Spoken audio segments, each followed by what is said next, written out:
Victoria Hale's voice cut through the crowd like a blade through silk. "This is what you sent for, Ethan?" She let her eyes travel over Clara, slowly, deliberately, the way a person examines something they're considering throwing away. She's plain, she's poor, and she arrived with one bag. Victoria turned to face Ethan directly, loud enough for the whole platform to hear. "You told me you wanted a woman worthy of your name. This is not that woman." Ethan Caldwell said nothing.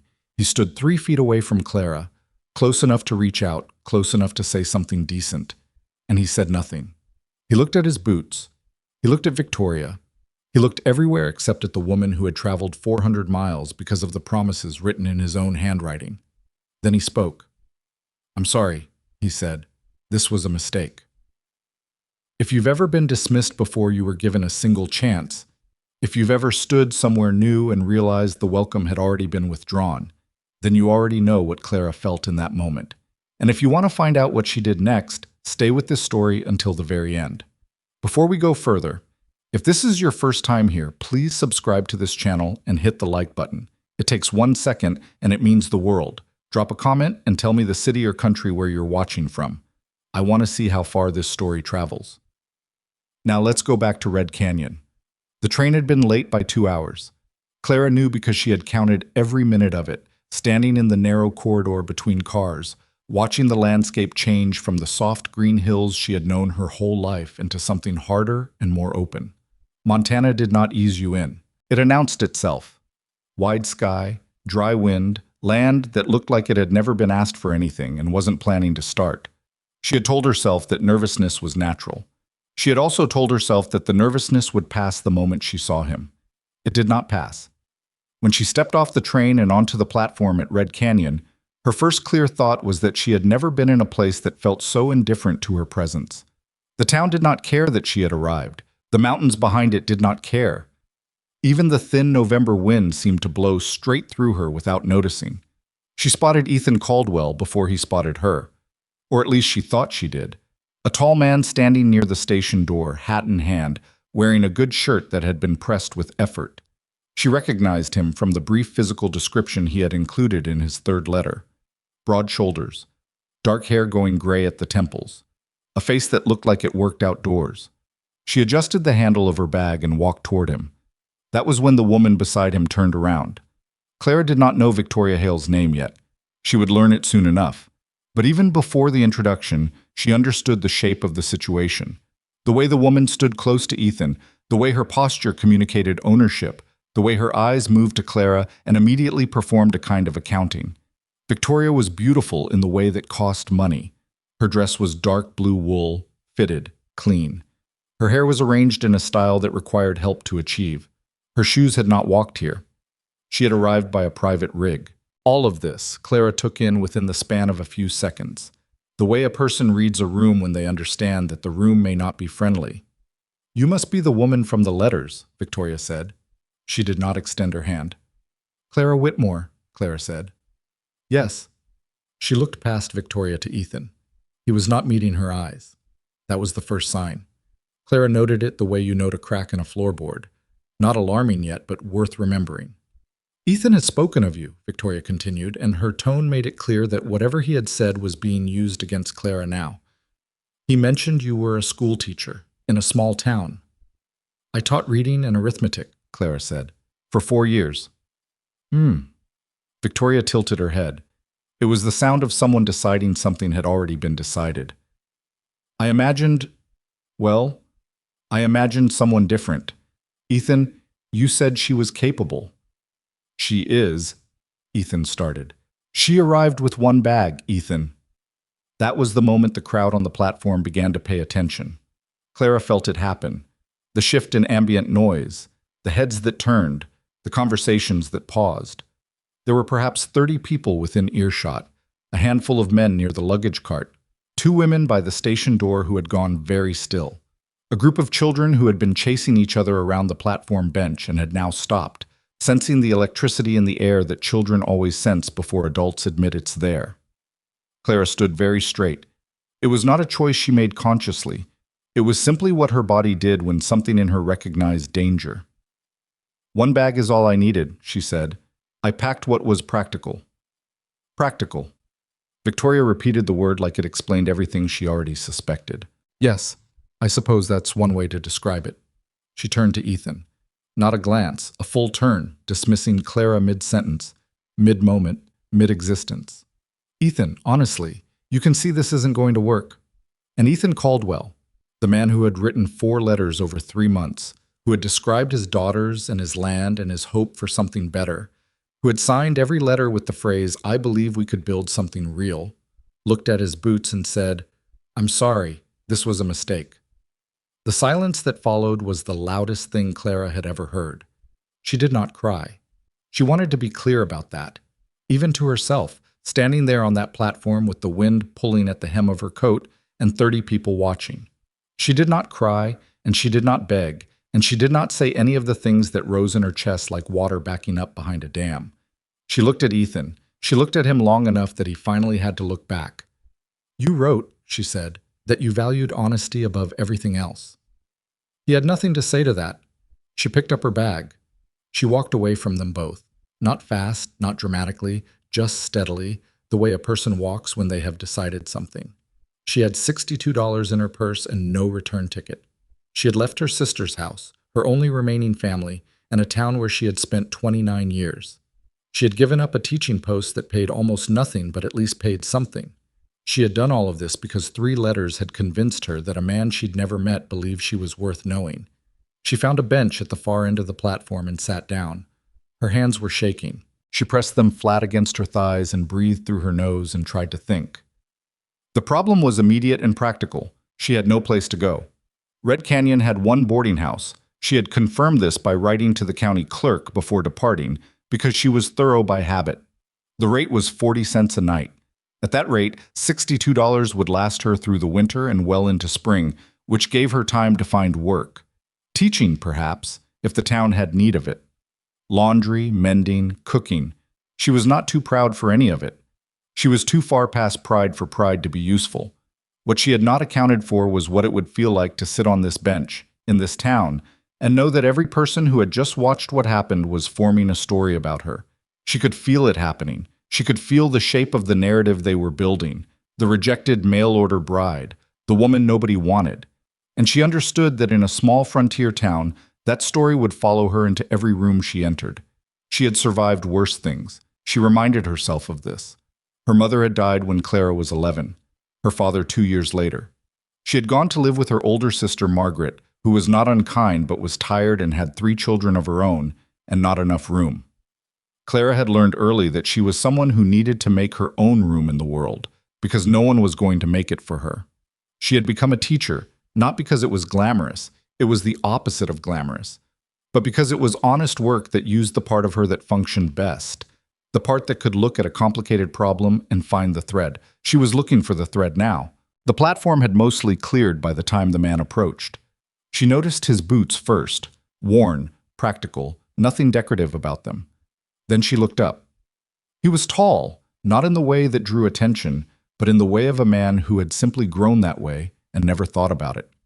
His coat was heavy canvas. His face was weathered in a manner that suggested weather had won every argument. He was holding his hat in his hands, which Clara noticed because it was the same gesture Ethan had used, except this man's hands were still. "I apologize," he said, "for what happened." Clara studied him. "Did you have something to do with it?" "No." "Then you have nothing to apologize for." He nodded, which she appreciated. He didn't press it, didn't offer more sympathy than was asked for. He looked at the platform, then back at her. "My name is Nathan Cross. I have a ranch about 12 miles east. I have 2 daughters. Lily is 8, Rose is 6. Their mother died 2 years ago." Clara waited. There was clearly more. "I'm not a man who talks much," he said, which was already apparent. "But I watched what happened today, and I want to say something plainly, if you'll allow it." "Say it then." "You handled yourself with more dignity than most people could have managed, and dignity is something I respect." He turned his hat once in his hands. "I'm not going to pretend I came over here with a plan, but I'm going to tell you the truth. My daughters need someone patient and steady, and I need help that I'm not going to find by placing an advertisement in a paper. I watched you walk away from that man without breaking, and I thought, That's someone who won't run when things get hard. Clara looked at him for a long moment. You're offering me a job. I'm offering you a place to consider it, he said. Tonight, you need somewhere that isn't a boarding house bench. After that, we figure out what makes sense. It was not a romantic offer. It was not even a particularly warm one. It was practical and plainly stated and completely devoid of performance. Clara found it was the most honest thing anyone had said to her in months. I need to know something, she said. All right. Are you doing this because you feel sorry for me? Nathan Cross looked at her the way a person looks at a question they're taking seriously. No, he said finally. I'm doing it because I watched you stand straight while someone tried to make you fold. I could use that kind of person on my land, he paused. And my daughters could use it more. The wind moved across the empty platform. The last of the train smoke had dissolved into the gray sky. The station behind them had gone quiet. Clara stood up. She picked up her bag. I want it understood, she said, that this is a working arrangement. I will contribute fairly, and I expect to be treated as a capable adult. That's the only way I operate, Nathan said. Then we understand each other. She followed him to the wagon. She did not look back at the station, or the crowd that had scattered, or the direction in which Ethan Caldwell had disappeared. The road east was rough and unpaved, and the wagon rattled in a way that made conversation difficult, which was fine, because neither of them was inclined to fill silence with noise. The mountains came closer as they traveled. The sky stretched wider. The land flattened and then rolled, and the wind had nowhere to hide out here. No trees to break it, nothing between the ground and the horizon except dry grass and the occasional dark shape of a hawk making lazy circles overhead. Clara had never been afraid of open spaces. She had always found them clarifying. When there was nothing to look at but distance, the mind turned inward and sorted itself out. She turned inward now and sorted through what had happened. She was not ruined. That was the first thing she established. Her dignity was intact because she had not surrendered it. That was the thing about dignity. It only went when you gave it. Her finances were functional for the near term. Her skills were real and applicable. She was not a woman who needed someone else's approval to know what she was capable of. But she was also, if she was honest, frightened. Not of the ranch or the mountains or the man sitting 3 feet away holding a horse's reins. She was frightened of the version of her future she had discarded when she stepped off that train. The careful, modest version she had planned for. The sensible arrangement with a man who seemed decent in his letters. That version of her life was gone now. She was riding toward something completely unknown, with a man who had said maybe 30 words to her, and whose hands, she noticed, were steady on the reins even when the wagon hit a deep rut and lurched hard to the left. She grabbed the rail, steadied herself, said nothing. Nathan said nothing either, but she thought she saw something at the corner of his mouth. Not quite a smile, but the shadow of one. The acknowledgement, perhaps, that she had not made a sound when the wagon lurched. How bad is the ranch? She asked. He glanced at her. What makes you think it's bad? You said you need help you can't find through an advertisement. People who have things in order don't usually describe their situation that way. A pause. The cabin needs work. The west fence is down. The root cellar flooded in September, and I haven't had time to address the damage. He looked back at the road. The land itself is good. The water is reliable. We've had 3 decent years before this one turned rough. What turned it rough? Everything at once, he said. That's usually how it goes. It was not a complaint. He stated it as a fact, the same way a person notes weather.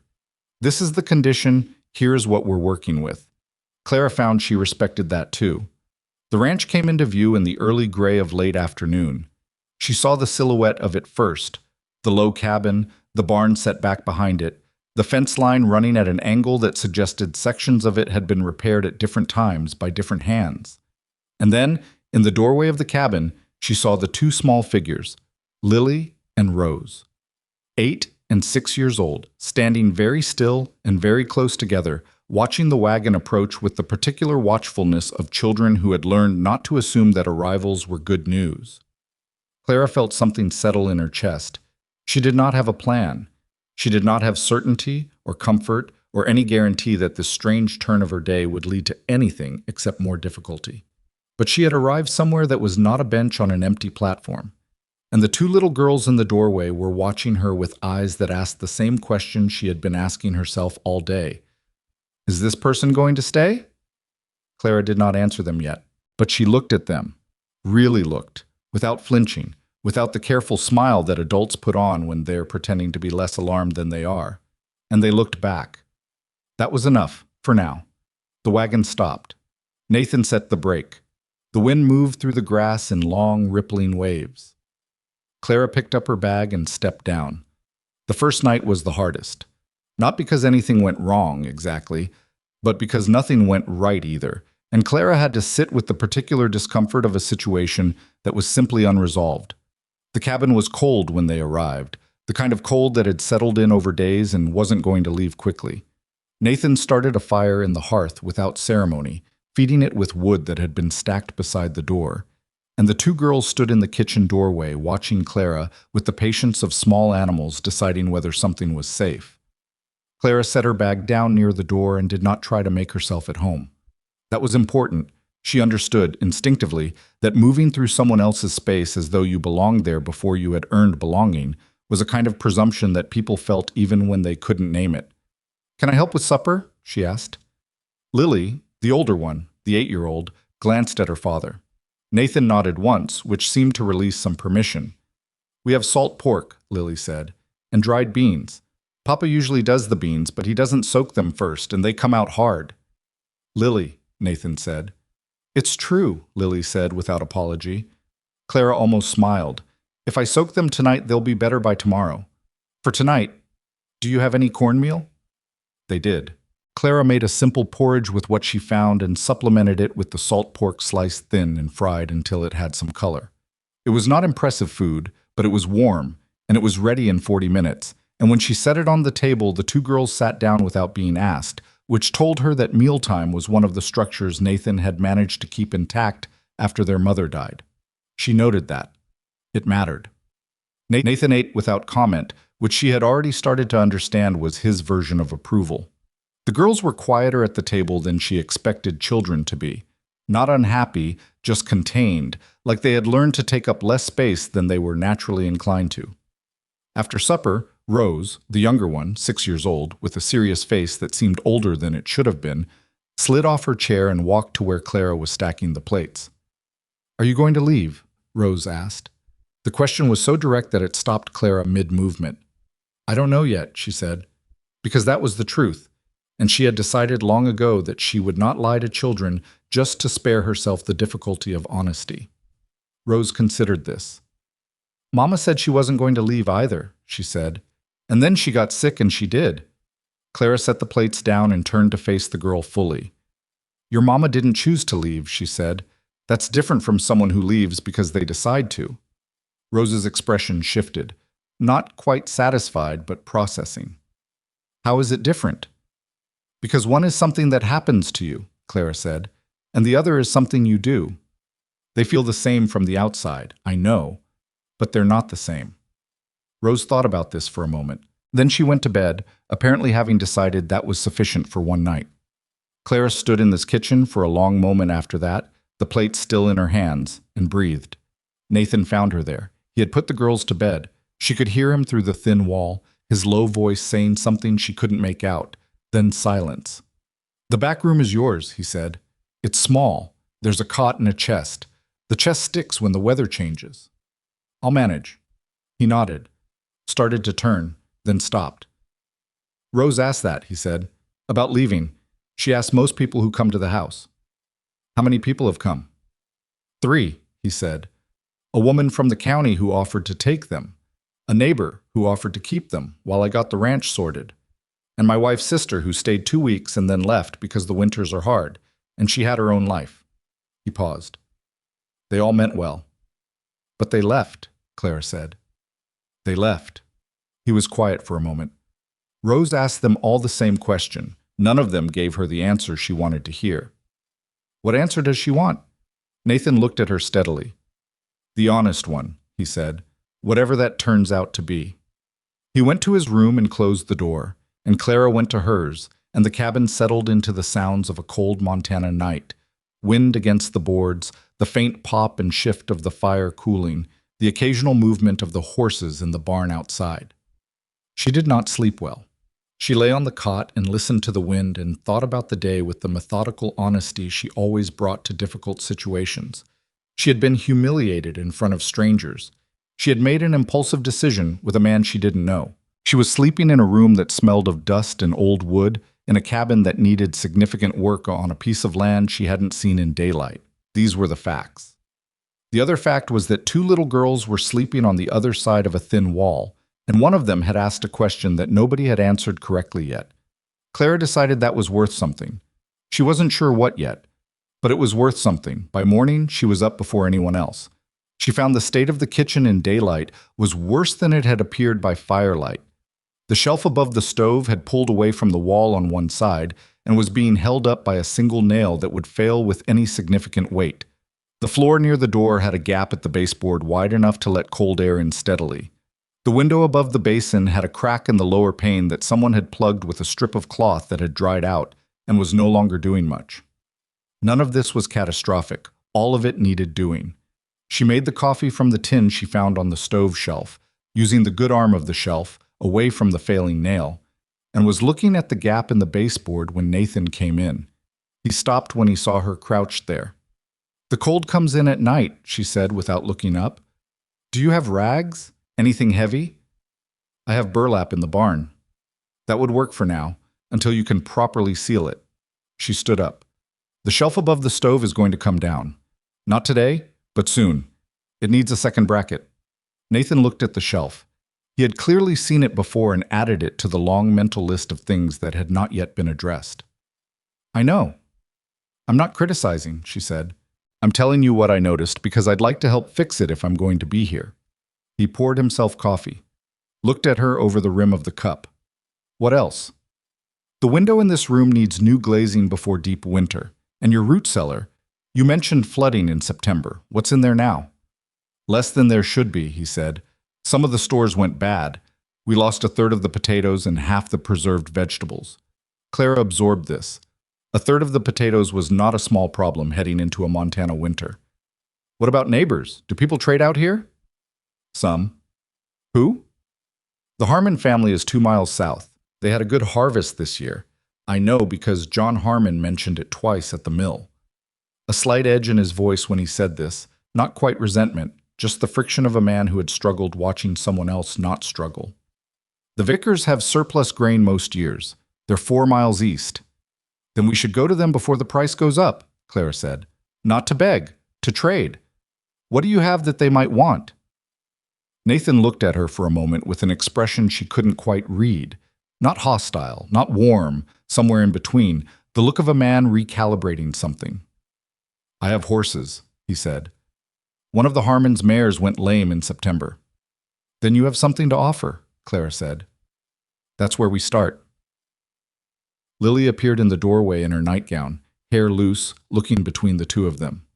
"Are you arguing?" "No," Clara said. "You're talking like people argue," Lily said. "We're talking like people who have things to figure out," Clara said. "It's different." Lily appeared skeptical but came to the table anyway. The morning established a kind of rhythm that none of them had planned. Clara got the girls through breakfast and found their small school primers stacked on a shelf in the corner of the main room. 2 books, worn soft at the covers, with names written inside in a woman's careful hand. She understood they had belonged to the girl's mother without asking. "Do you still do lessons?" she asked Lily. "Not since Mama died," Lily said. Then, with the particular honesty of a child who hasn't learned to soften things, "Papa tried once. He doesn't know how to explain fractions." "Most people don't," Clara said. "We'll start this afternoon. Right now I need your help with something else." She put the girls to work with her, and this was perhaps the first significant thing she did that was right. She did not treat them as obstacles to work around or children to be managed. She gave them actual tasks. Lily helped her drag the burlap from the barn. Rose, who was too small for the heavier work, was given the job of filling the gaps in the baseboard's lower section with strips of burlap that Clara cut and folded tight. Rose took the job with a seriousness that was almost comical, pressing each strip in with her small fingers, then checking it by holding her palm against the wall to feel for cold. "There's still one here," she announced, at a gap Clara had missed. "Good catch," Clara said. Put an extra layer." Rose did. Nathan, coming in from the barn at mid-morning, found his kitchen floor repaired along the baseboard. His shelf braced with a piece of iron hardware Clara had found in a coffee tin of miscellaneous pieces on the workbench outside, and his two daughters sitting at the table doing something with a strip of burlap that Rose was narrating to herself in a low, focused voice. He stood in the doorway for a moment. Clara was at the stove. "You found the hardware tin," he said. "It was on the workbench," she said. "I should have asked first. I'm sorry." "No," he said. He looked at the shelf, at the floor. "You shouldn't." He hung up his coat and went back outside, and Clara turned back to the stove and allowed herself, briefly, a small exhale. The first 2 weeks moved in this pattern, Clara finding things that needed doing and doing them, not dramatically, not making a show of contribution, just steadily and practically, the way she had always worked. She was not the kind of person who needed to be thanked. She needed to be useful. Those were different requirements, and she understood the difference clearly. But the ranch pushed back. The west fence that Nathan had mentioned came down fully in a November windstorm, and 3 of the cattle got through before morning. Clara was up at 4 in the morning when Nathan came to tell her, and she pulled on her coat over her nightgown and went out in the dark to help him drive the cattle back through because there were only 2 of them, and cattle don't cooperate in the dark, and you need more than one person to flank them. She got kicked in the thigh by a yearling heifer that was cold and frightened and not interested in being redirected. She didn't say anything. She limped for 2 days. Nathan noticed, then. I didn't say anything directly, but she came in from the yard one afternoon to find a small tin of liniment on the table with no explanation. She used it. Neither of them mentioned it. The cold deepened into something serious by the 3rd week of November, the kind of cold that changed the sound of everything. The wood contracted at night and popped. The water in the basin had a skin of ice on it by morning. The horses breathed visible clouds that hung in the air of the barn and took a long time to dissolve. Clara had grown up in Illinois, which had winters, but Montana's cold was different in character. It was not just temperature, it was weight. It pressed down on the land and held it, and everything living under it had to push back steadily just to stay functional. She learned to bank the fire before bed in a specific way that Nathan showed her without narrating. He simply did it one evening while she was watching, and she paid attention and replicated it the next night. He watched her do it without comment, which she took as confirmation that she'd gotten it right. Lily's reading was the surprise. Clara had expected to spend weeks getting the girls back to where they had been before lessons stopped. What she found instead was that Lily had been reading on her own, slowly, imperfectly, missing words she didn't recognize and guessing from context, but reading. She had worked through one of the primers mostly on her own in the months since her mother died, driven by some private stubbornness that she didn't fully explain. "Why didn't you tell your father?" Clara asked her one afternoon while Rose napped. Lily shrugged with the elaborate casualness of a child hiding something. "He had things to worry about." Clara looked at her. "You were trying not to be one of them." Lily's jaw tightened slightly in the way that meant Clara had said something accurate that she wasn't ready to agree to out loud. "You don't have to do that," Clara said. "You're 8. It's not your job to manage what your father worries about." "Somebody has to," Lily said. It landed like a stone in still water. Clara let it sit. "Your father is more capable than you think," she said finally, "and he would want to know you've been doing this." Lily was quiet for a moment. "Will you tell him?" "That's your story to tell, not mine." Lily thought about this. Then, that same evening at supper, she took her primer out and set it on the table, opened to a page she had worked through on her own, and without preamble began to read aloud. Nathan set down his fork. He listened to his daughter read 3 full paragraphs without stopping, only stumbling twice, and the expression on his face was something Clara looked away from. Not because it was uncomfortable, but because it felt private. The kind of thing a father experiences in a moment he hasn't prepared for and doesn't know how to hold gracefully. When Lily finished, there was a short silence. "You did that yourself?" Nathan asked. "Miss Clara helped with some words," Lily said, which was not quite accurate. Clara had helped Lily for approximately 1 afternoon, but which was, Clara understood, Lily's way of giving her something, a thread back into the conversation. "You did most of it yourself," Clara said. "That's honest." Nathan looked at Clara then, just for a moment. It was not a complicated look. It was simply direct, the way he looked at most things. But there was something in it that hadn't been there before. She couldn't have named it precisely. She looked away before she tried to. The community took longer to soften. Red Canyon was not a town that warmed to newcomers quickly, and it particularly did not warm to newcomers who arrived under unusual circumstances. Clara was aware, when she accompanied Nathan to the mill or the dry goods store, that she was being assessed. The women who had watched from the platform at the station had told people what they'd seen, and the story had traveled in the way that small-town stories do. Not maliciously, necessarily, but without much concern for accuracy. She heard one version of it from Lily, who reported it with the matter-of-fact clarity of a child relaying information she didn't fully understand. Mrs. Brennan told her daughter that you were a mail-order bride who got turned away and Nathan took you in out of pity. Is that what she said? Clara asked. Yes, Lily said. Is it true? Part of it, Clara said. The first part, not the second. Which part is not true?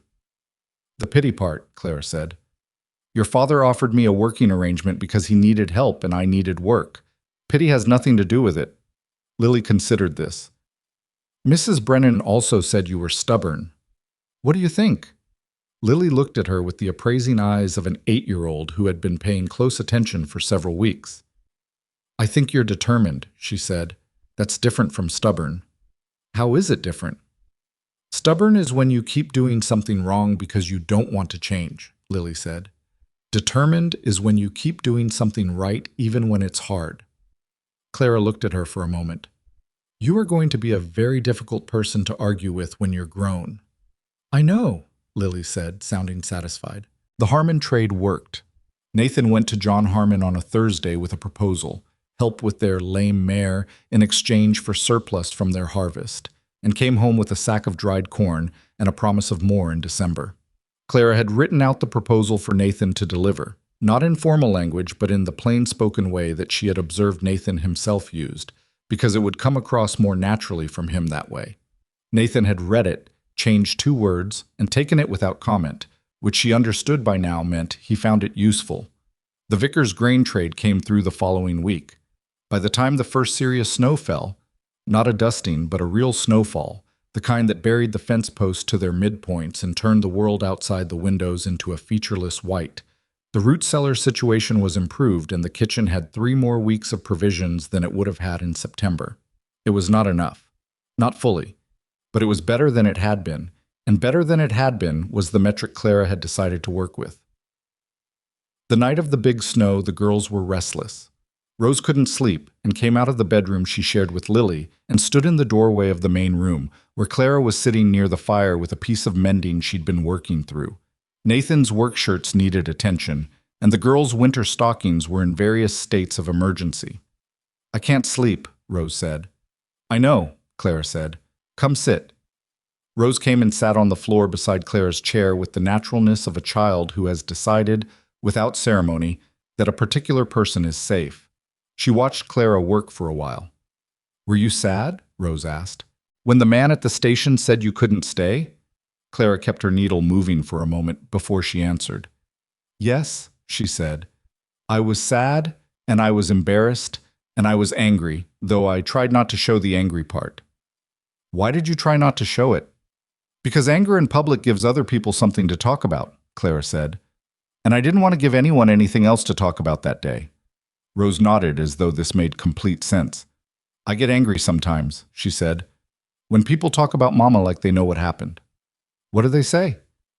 That she was weak, Rose said, because she got sick, as though getting sick is something you do on purpose. Her voice had a precision in it that didn't sound like a 6-year-old. It sounded like someone repeating words they had been carrying for a while. Clara set down her mending. People say things like that because sickness frightens them, she said. And when people are frightened, they say things that make it sound like the person it happened to could have prevented it. It's not fair, it's not true. But that's why they do it. Rose was quiet for a moment. Is that what you tell yourself, when people say things about you? The fire crackled. The snow pressed its silence against the windows. Sometimes, Clara admitted. Other times I just tell myself to keep moving and not let them see that it landed. Does it always land? Mostly, Clara said. It mostly lands. The trick is what you do after it does. Rose seemed to find this satisfactory. She sat for another few minutes, then stood up and went back to bed without being asked, which Clara was beginning to understand was simply Rose's way. She sought the conversation she needed, got it, and returned to her own interior world. Clara sat alone by the fire after that, the mending in her lap, the snow coming down outside.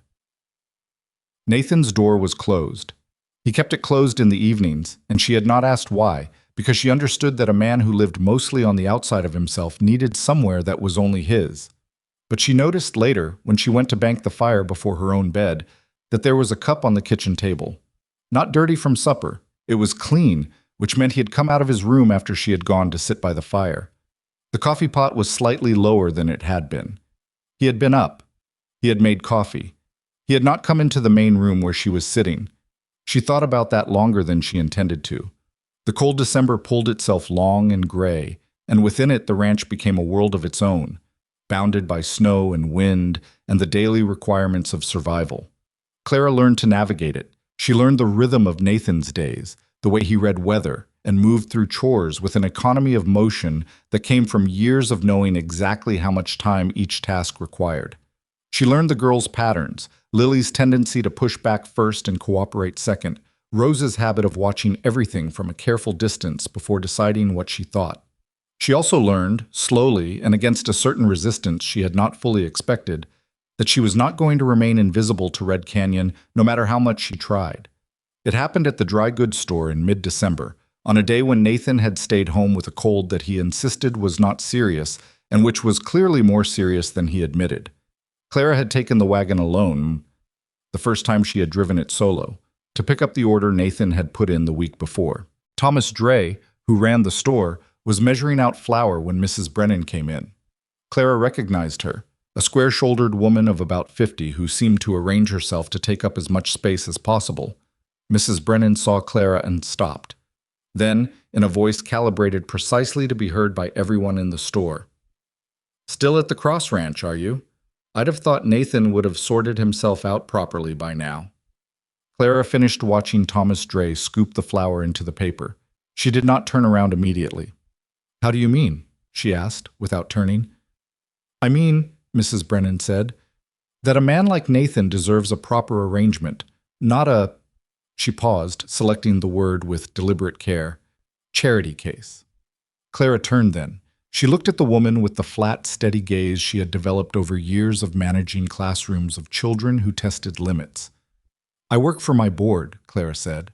"I fix fences and teach his children and put up stores for winter and drive a wagon to town when he's ill. That's not charity, that's labor." She picked up the package Thomas Dre had finished wrapping. "What arrangement would you consider proper?" Mrs. Brennan blinked. She had expected either wounded silence or embarrassed deflection. She had not expected a direct question. "I know what you meant," Clara said. "Good day, Mrs. Brennan."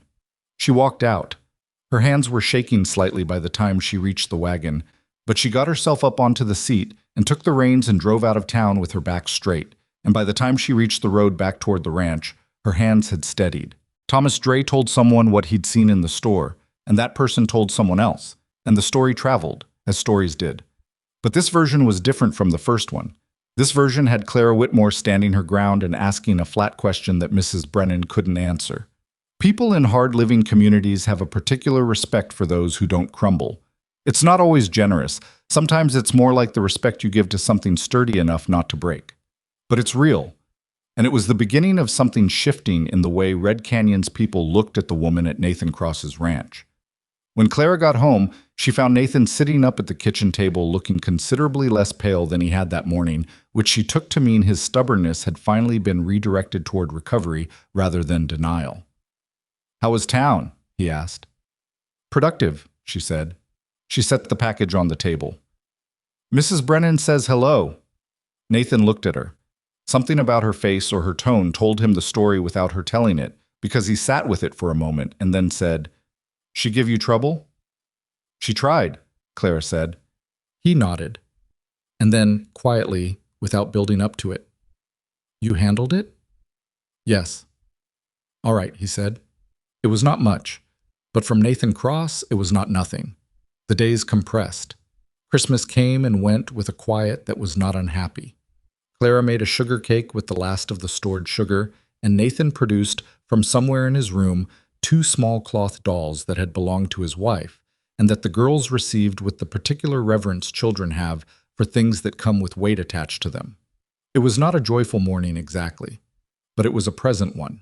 All four of them were there, in the same room, which was its own kind of fact.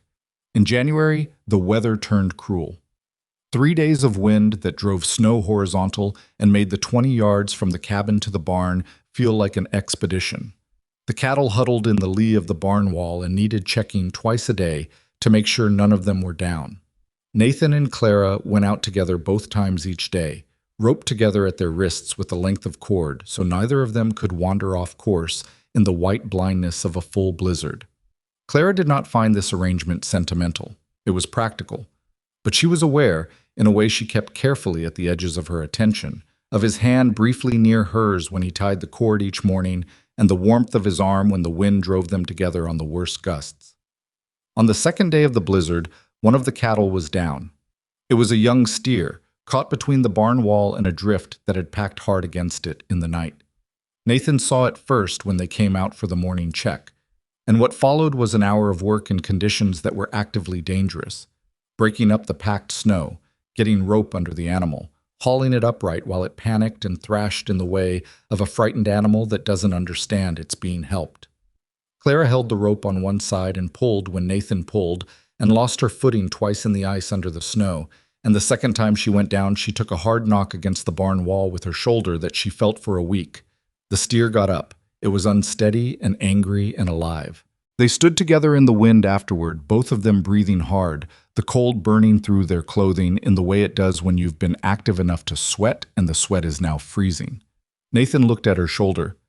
"You're holding it wrong," he said. "I'm fine." "You went into the wall."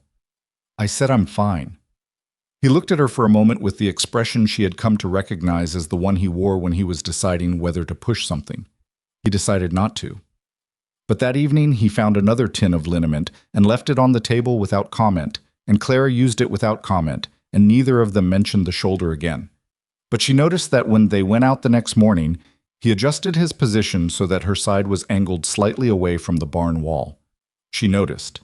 She said nothing. The blizzard broke on the third day. The world came back white and still and searingly bright, the way it always did after a big storm, as though the violence had spent itself, and what was left was a kind of enforced peace. Clara stood in the doorway of the cabin after the wind stopped and looked at the land. It was immense and cold, and it asked nothing of her approval. She had stopped expecting the frontier to be beautiful in the conventional sense. It was not soft. It did not offer comfort. What it offered was a kind of austere, indifferent grandeur that you either learned to find meaningful or you spent your whole time here feeling that something was missing. She had learned to find it meaningful. She wasn't entirely sure when that had happened.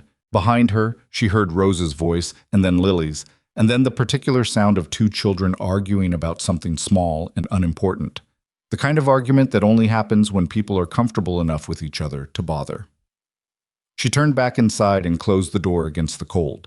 She had $62 when she arrived in Red Canyon, one bag, and no plan. She had walked away from a platform in front of 30 strangers, because the alternative was to stay and let herself be diminished, and diminishment was something she had decided long ago was not worth the cost of acceptance. What she had now was harder to quantify. A kitchen that worked. Two little girls who argued with each other about things that didn't matter. A man who left liniment on the table and adjusted his position in the wind and didn't push it when she said she was fine. A root cellar that wasn't full but was fuller than it had been. A community that was watching her with something that was starting, slowly and without announcement, to look like respect. It wasn't the life she had planned. She was beginning to suspect it might be something more durable. February came in quickly after January's violence, and the quiet was almost harder to manage. When the blizzard had been at its worst, Clara had not had time to think. She had been too busy being cold and tired and useful. But February brought a lighter snow and longer days, and the occasional afternoon where the sun came through the cabin windows at an angle that was almost warm. And in those stretches, she sometimes found herself standing at the kitchen window with a cup of coffee she'd forgotten to drink, looking at the land and noticing things she hadn't had time to notice before. She noticed, for instance, that the garden plot on the south side of the cabin had been carefully laid out at some point. The beds still had their borders, stones arranged by someone who had known what they were doing. Nathan's wife, she assumed, without asking.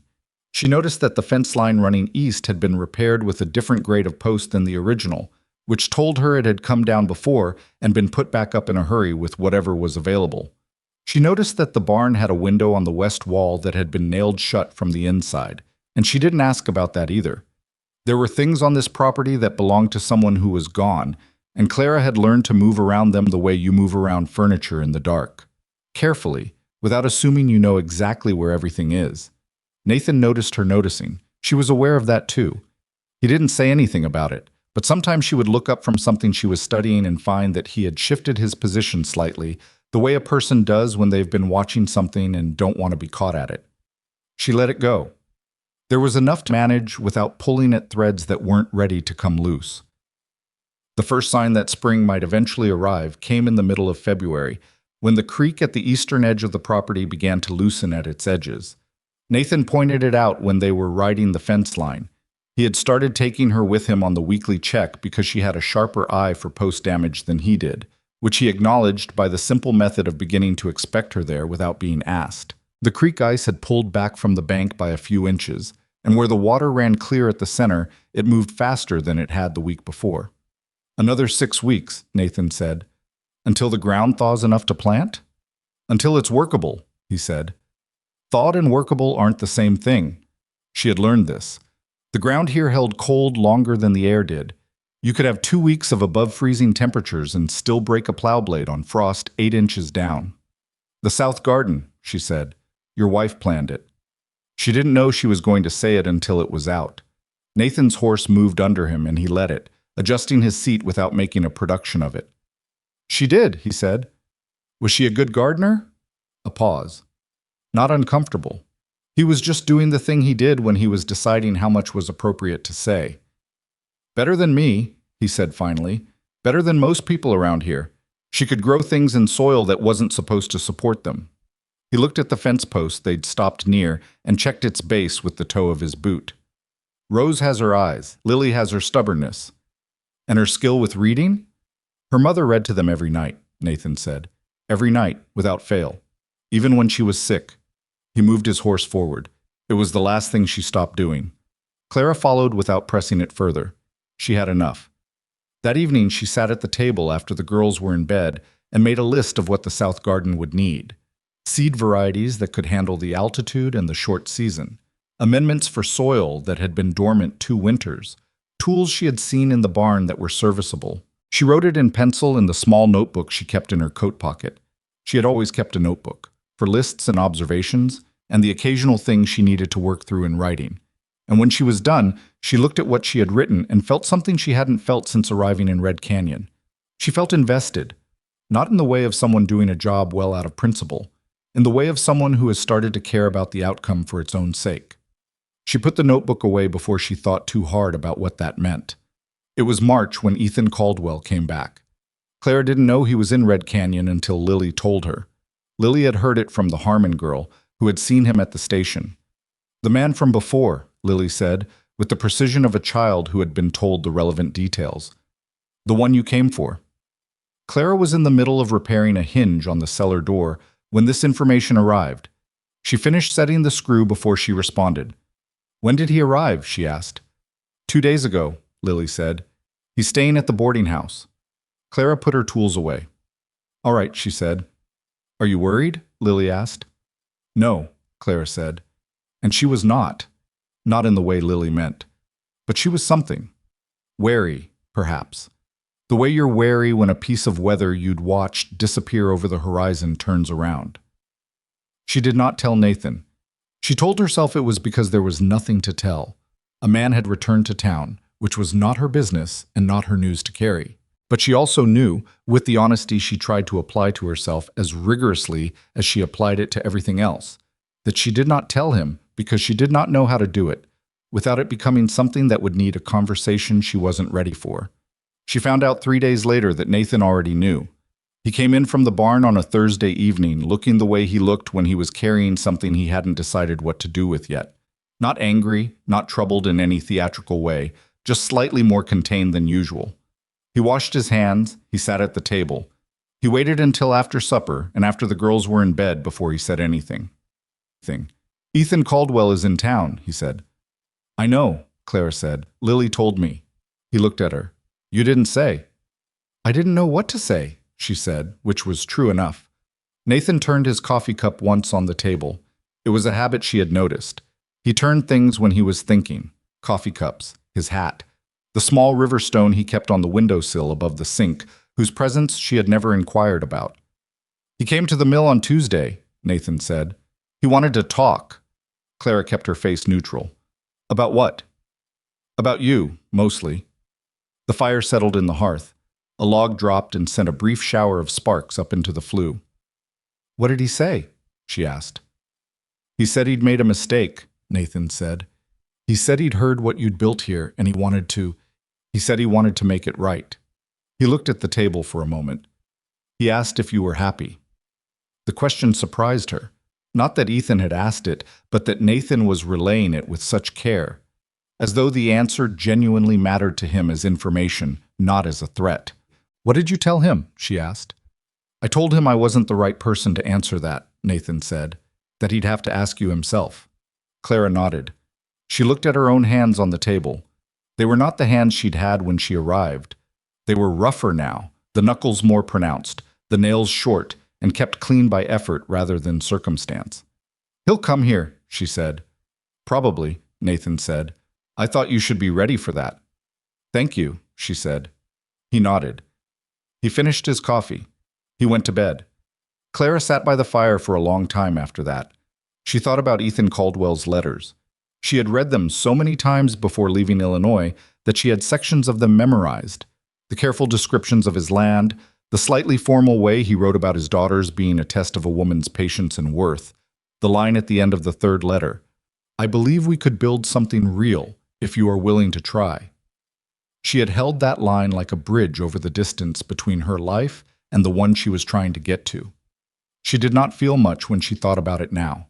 Not anger, not longing, not even the residue of humiliation. What she mostly felt was a flat recognition, the kind that comes when you look back at a road you almost took and realize the terrain on it would not have suited you. Ethan came on a Saturday. Clara was hanging wet laundry on the line strung between the cabin and the corner post. A tedious job in the late March cold, the cloth stiff before it was halfway to dry, when she heard a horse on the road. She didn't turn around immediately. She finished pinning what was in her hands before she did. He looked better than she remembered him. Or perhaps she remembered him through the filter of that afternoon. And anything without that particular misery attached to it would have looked better. He had made an effort. His coat was good wool, his horse well kept.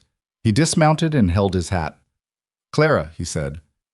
Mr. Caldwell, she said. He flinched slightly at the formality.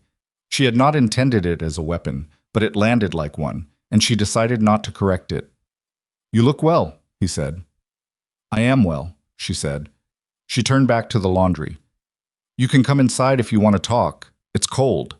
He followed her in. She put the kettle on, not because she particularly wanted tea, but because having something to do with her hands made a difficult conversation easier to manage, and she suspected this conversation would need managing. He sat at the kitchen table. His hat sat in his hands. He looked around the cabin with the expression of a man encountering something he had not expected. Not poverty, not hardship, but a kind of settled livability that surprised him. The repaired shelf, the clean table, the two primers stacked in the corner with a folded piece of cloth marking one of the pages. You've done a great deal here, he said. Nathan has done a great deal, she said. I helped.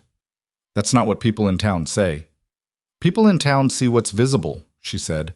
The man who kept this ranch alive through a bad winter while raising 2 children alone is not the part of this story that shows from the outside. Ethan was quiet for a moment. You're defending him. I'm being accurate, she said. She set tea in front of him and sat across the table with her own cup. She looked at him with the same directness she had been developing all winter. Not unkind, but not cushioned. Say what you came to say, she said. He looked at his cup, then at her. I was wrong, he said. What I did at the station. I knew it was wrong when I was doing it. That's the part I have to live with. Victoria had... He stopped. Reorganized. I let someone else's opinion override my own judgment and my own decency. Yes, Clara said. You did. He looked up. He had perhaps expected more from her, more anger, or more softness, or something with more texture than simple agreement. I want to make it right, he said.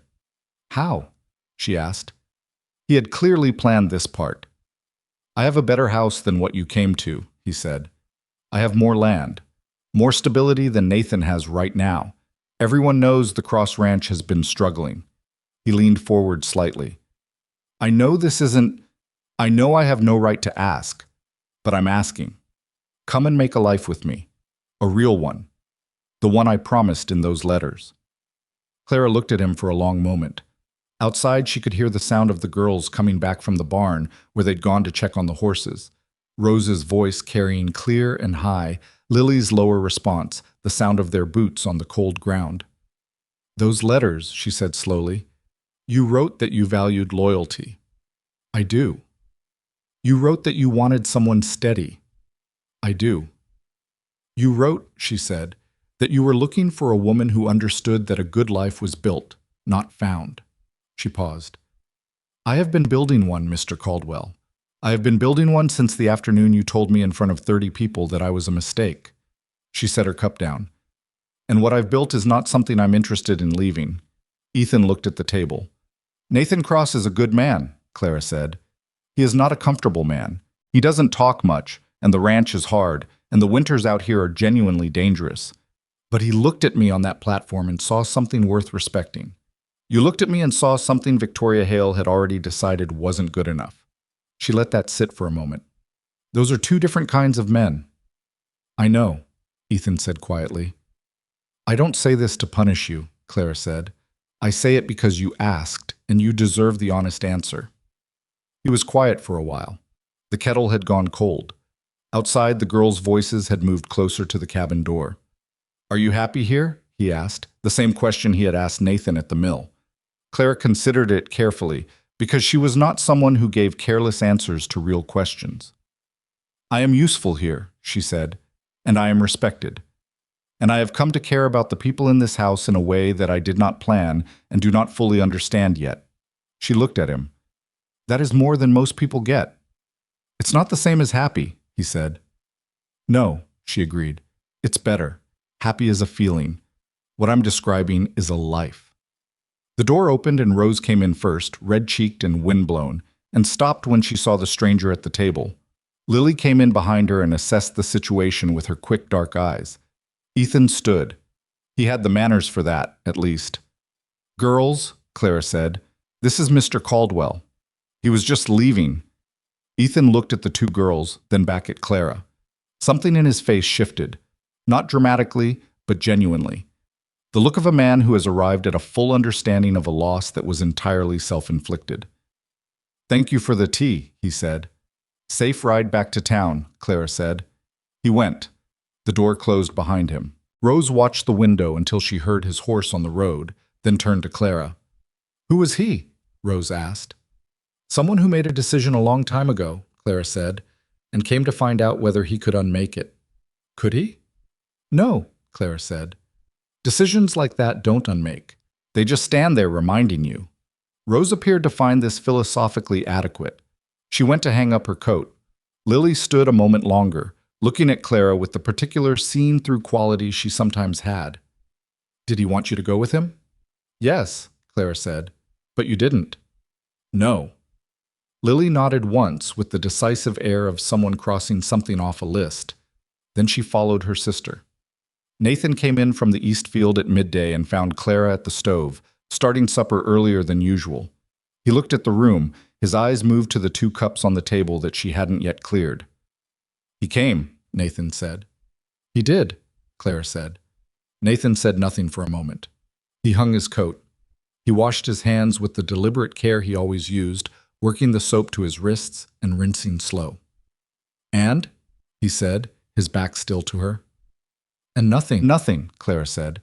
He said what he came to say. I said what I needed to say. He left. Nathan turned around and looked at her. The same steady look he had given her on the station platform 4 months ago, when the whole situation was different and neither of them knew what they were walking into. "Are you all right?" he asked. The question was simple. From Nathan Cross, who rationed his words like a man who understood their weight, it was not a small thing. "Yes," she said. "I think I am." He nodded. He sat at the table. He moved one of the cups aside and set his elbows on the wood and looked out the window at the land that was still brown and cold, but had, at its lowest seams, the beginning of something easing. It was not the end of anything. Clara understood that. Ethan Caldwell's visit had been the visible part of something that had been building under the surface all winter. Not just between her and Nathan, but within her own understanding of what she was doing here and why. She had come to Red Canyon with a plan. The plan had been dismantled on a train platform before it had a chance to fail on its own. She had substituted a different plan. Practical, immediate, contingent. And that plan had carried her through a hard winter. But plans were not lives. Plans were scaffolding. The actual structure being built inside the scaffolding was something else. She was starting to see the shape of it. She was not ready to name it yet. What happened next did not come from Ethan's visit exactly, though the visit disturbed something. It came from a Tuesday afternoon in late March, when the temperature climbed above freezing for the first time in months, and Rose brought a handful of muddy creek stones into the kitchen and announced that the ice was off the bottom and you could see the rocks now. Clara looked at the stones in Rose's hand. They were ordinary, gray and brown, smoothed by water, no different from 1,000 other creek stones. "These are good ones," Rose said with absolute conviction. Clara looked at them more carefully, trying to see what Rose saw. One of them had a white quartz line running through it in a clean curve. Another was almost perfectly round. She thought of Nathan's windowsill, the stone he turned in his hands when he was thinking. "They are," she said. "Put one on the windowsill." Rose selected the round one and placed it on the windowsill with the careful authority of someone making an official installation. Then she looked at the existing stone, Nathan's stone, and arranged hers beside it with a precise 2-inch gap, respecting its territory. Clara watched her do this and felt something that came up fast and unexpected, and took her a moment to identify. It was grief, briefly, for the version of herself who had stood on that train platform in November and believed her life was ending. That woman had been wrong. She had been spectacularly, mercifully wrong. She turned back to the stove before Rose could see her face. What she had not anticipated, going into April, was Victoria Hale. She had known the woman existed at the edges of everything. The person whose opinion had been the instrument of her humiliation, whose cold assessment had given Ethan Caldwell permission to do what he'd already, probably, wanted to do. But Victoria Hale had remained at the edges, a figure in the background of the story, and Clara had heard on an afternoon when Nathan was at the Harmon place discussing a shared fencing project, and Clara was in town at the dry goods store picking up the month's provisions. Victoria came in while Clara was at the counter. Clara saw her in the mirror that Thomas Dray had hung behind the goods shelves. A woman's choice of fixture, Clara had always thought, and probably his wife's doing. Victoria looked exactly as she had at the station. Same composure, same careful dress, same quality of presence that suggested everything around her was slightly insufficient. She stopped when she saw Clara's reflection. Clara turned around. "Mrs. Hale," she said. Victoria tilted her head in the way that Clara remembered, the calculation visible beneath the social surface. "Miss Whitmore," she said. "Still here." "Still here," Clara agreed. Thomas Dray had gone very still behind his counter. Clara could feel him listening with the practiced invisibility of a man who had witnessed many such conversations across his counter and had learned that absolute stillness was the best way to hear all of it. "I heard Ethan came to see you," Victoria said. "He did," Clara said. "I imagine he made quite an offer." Her voice was perfectly modulated. Not cruel exactly, but with a precision to it that did the same work. "He did," Clara said again, "and you declined." Victoria's eyes moved over Clara in the same way they had at the station, but there was something different in it now. Less contempt and more, Clara tried to identify it, more something that was almost, not quite, curiosity. "I did," Clara said. "May I ask why?" It was a genuine question. That surprised Clara enough that she considered it seriously before answering. "Because I'd already built what he was offering to give me," she said. There's no point in accepting something as a gift when you've already earned it yourself. Victoria was quiet for a moment. Something moved in her expression that she controlled quickly, but not quickly enough. "You think I cost you something," Victoria said. "You cost me an afternoon on a train platform," Clara said, "and some pride, briefly. After that, you handed me something considerably better than what I'd come for. I don't have a grievance against you, Mrs. Hale." Victoria looked at her with the expression of someone who has prepared for a conversation that has turned out not to require the preparation. "You're not what I thought you were," Victoria said finally. "No," Clara said, "I rarely am." She picked up her parcel from the counter and left. Thomas Dray said something quietly appreciative under his breath that she chose not to hear.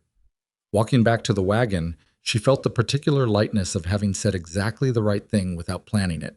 It didn't happen often. She had learned to note it when it did. By the time April moved toward its middle, the south garden was turned. Clara had done most of it herself, working the soil on the afternoons when the temperature cooperated, breaking the winter's compaction with a fork and turning it slow, and working in the compost she had spent months preparing from the kitchen waste. It was unglamorous work. It left her back aching and her hands raw and gave her, in the evenings, a tiredness that was physical and specific and satisfying in the way that honest work always is. Lily helped on the Saturday afternoons. Rose got in the way in an enthusiastic manner that Clara had learned to work around by giving her designated zones where her interference was contained. Nathan watched this from a distance for about a week before he came to help. He did not announce that he was going to help. He simply came out one afternoon with the larger fork and began on the section that was furthest from where Clara was working, and after a while they were working toward each other across the bed and meeting in the middle. "She planted marigolds along the border," Nathan said, without looking up from the fork. "Said they kept the bugs off the beans." Clara stopped, looked at the border. "I'll get seed when I go to town," she said. "Marigolds are easy." She liked the yellow ones better than the orange. "I'll get yellow," Clara said. They kept working. The soil turned dark and loose behind them. The afternoon light came flat and mild off the mountains, and the air had the particular smell of April ground, mineral and faintly sweet, the smell of something that had been frozen a long time and was willing, finally, to open. Nathan stopped at the end of the row and looked at what they'd done. "It's good work," he said. Clara straightened and looked at it too. "It'll be better once it's planted." "Yes," he said. He turned the fork in his hands, the same gesture as the coffee cup, the hat, the river stone, the gesture he made when something was turning over inside him that hadn't finished turning yet. She waited.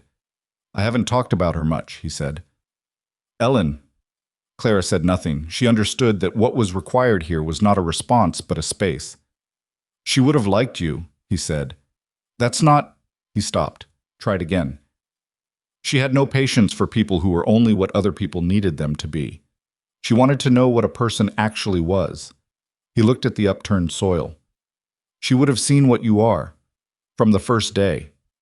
Clara felt the weight of this. It was not a light thing, what he had said. It was not a small offering from a man who rationed words. "What am I?" she asked, quietly. Not challenging, genuinely asking, because she had the sense that Nathan Cross, who did not speak carelessly, had seen something she might not fully see herself. He looked at her. "Someone who doesn't need anything from anyone to be exactly who she is," he said. "That's rarer than most people understand." The garden was between them, and overturned, and full of the particular potential that prepared ground holds before anything has been planted. She didn't answer him. There were things that felt better left in the air, where they could settle at their own pace. But that night, after the girls were in bed and the fire was banked and Nathan's door was closed, Clara sat at the kitchen table with her notebook and wrote 3 lines and then closed it. What she had written was, "I think I am already home. I have been for a while. I was the last one to notice." She put the notebook in her coat pocket. Outside, the April night was cold but not cruel. The creek was running clear and fast at the east edge of the property, and if you stepped out the front door and stood still long enough, you could hear it, that thin, persistent sound of water moving over stones, indifferent and constant and, in its way, like a kind of proof that things eventually come loose from what has been holding them. 2 days later, on a Thursday, Ethan Caldwell left Red Canyon. Clara heard it from Lily, who heard it from the Harmon girl.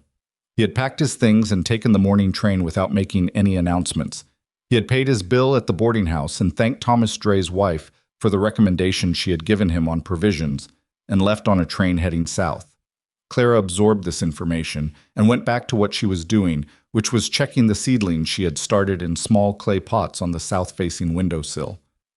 "Are you sad?" Lily asked, watching her. "No," Clara said. "Stir that porridge before it sticks." Lily stirred. "Rose said you would say that."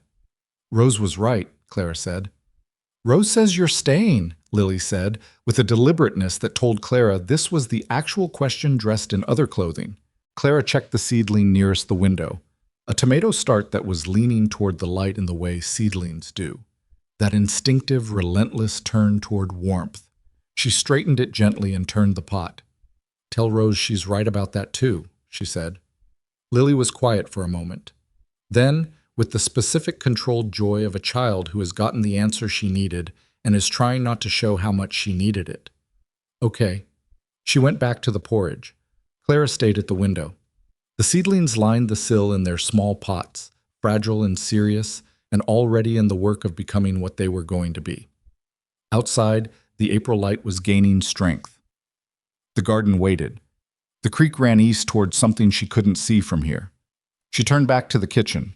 There was breakfast to finish, and a fence post that needed checking, and 2 girls who needed their lessons, and a man who had said something in a turned-over garden that was still settling inside her like good soil after rain. It was not a perfect life. It had never been a perfect life, and she had stopped expecting one somewhere around the second week of December when she was roped to a man in a blizzard hauling a frightened steer out of an ice drift and realizing, with the particular clarity that cold and effort and necessity together produce, that this was what real looked like. Real was not smooth. Real was not what she had planned. Real was heavy and cold, and sometimes it knocked you into a barn wall and left you limping for a week. But it was hers, and she had built it with her own hands and her own stubbornness, and the people who had, against all of the morning's evidence on that train platform, turned out to be exactly what she needed. She had no idea, in those April days of seedlings and turned soil, and a man who was still turning something over in his own chest like a stone in his hands, how much more was still coming. The seedlings went into the ground the first week of May. Clara had been watching the soil temperature the way Nathan watched weather, with the patient attention of someone who understood that acting too early was as costly as acting too late. The tomatoes waited longest. The beans went in first, then the root vegetables, then the squash along the south border where the stone wall held warmth through the afternoon.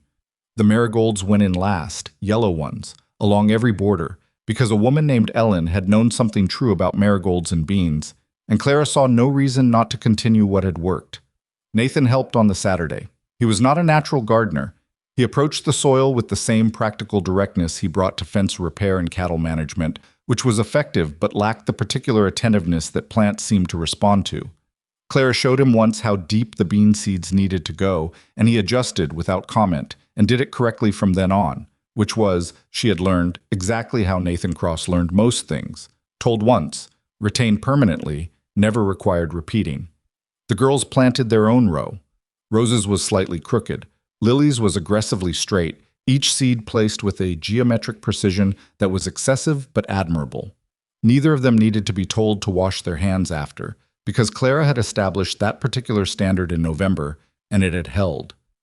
Standing at the end of the last row, looking at what they had planted, Clara felt the particular quietness that follows completed physical work. The garden was in. The seedlings were in the ground. Whatever happened next was between the plants and the season. "We'll need to watch the overnight temperatures," she said. "If it drops hard in the next 2 weeks, we may lose the beans." "I'll check," Nathan said. He looked at the rows. "It's more than she usually planted." "I added a second squash bed," Clara said. "If we have surplus, we can trade." He looked at her. "You've been thinking about the trading." "I've been thinking about next winter," she said. "This one was close." He was quiet for a moment. "Yes," he said. It was. There was something between them in those days that neither of them addressed directly. It had been building since the turned garden, since the conversation about Ellen, since the evening Nathan had said the thing about what Clara was and what his wife would have seen.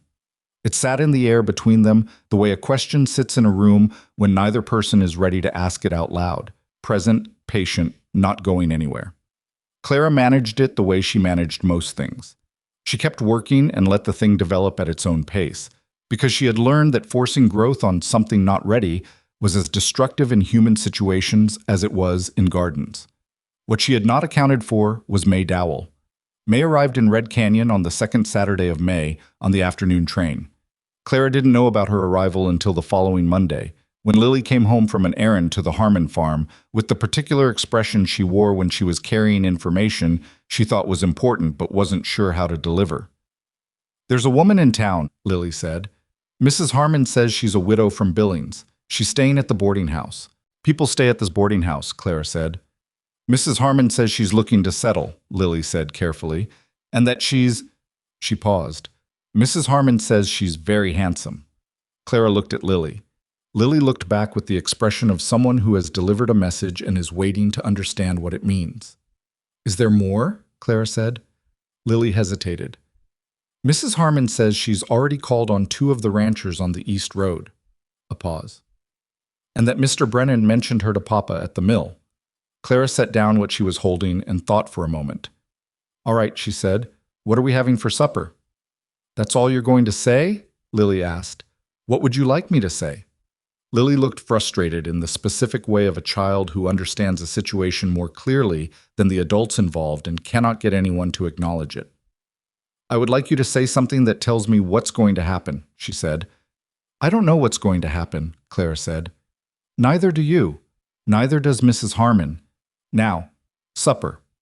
Lily went to the stove with the rigid posture of someone who has been unsatisfied by an answer and intends to demonstrate this physically.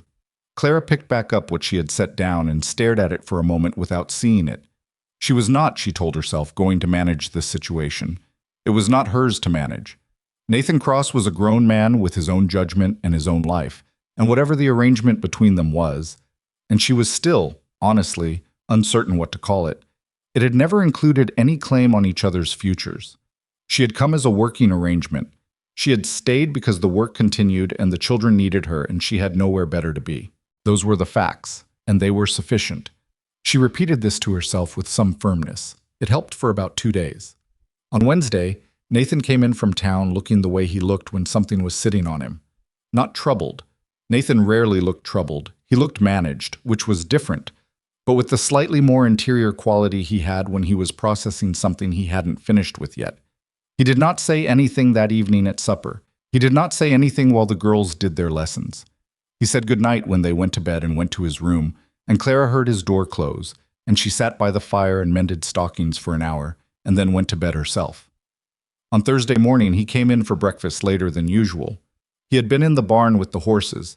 She could tell by the smell of hay on his coat and the specific way he moved when he'd been doing physical work that required focus. "Sit down," he said. Clara sat. He poured his own coffee and sat across from her and looked at the table for a moment in the way that meant he was organizing something. "There's a woman in town," he said, "a widow from Billings. Her name is May Dowell." "Lily mentioned her," Clara said. He looked up. Of course she did. A brief exhale that was almost a laugh. "George Brennan mentioned her at the mill. Said she was looking to settle and had her own money from her husband's estate. He thought—" Nathan stopped, turned his cup. "He thought I should call on her." Clara said nothing. "I told him I'd think on it," Nathan said. Clara's hands were flat on the table. She was being very careful about her hands, about her face, about the quality of her stillness, which she recognized was the kind of stillness that gave things away if you looked at it too long. "That's your right," she said. "I know it is," he said. Then quietly, "I'm not sure it's what I want."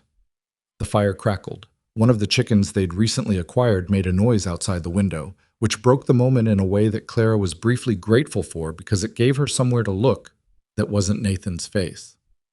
"What do you want?" she asked. She kept her voice level.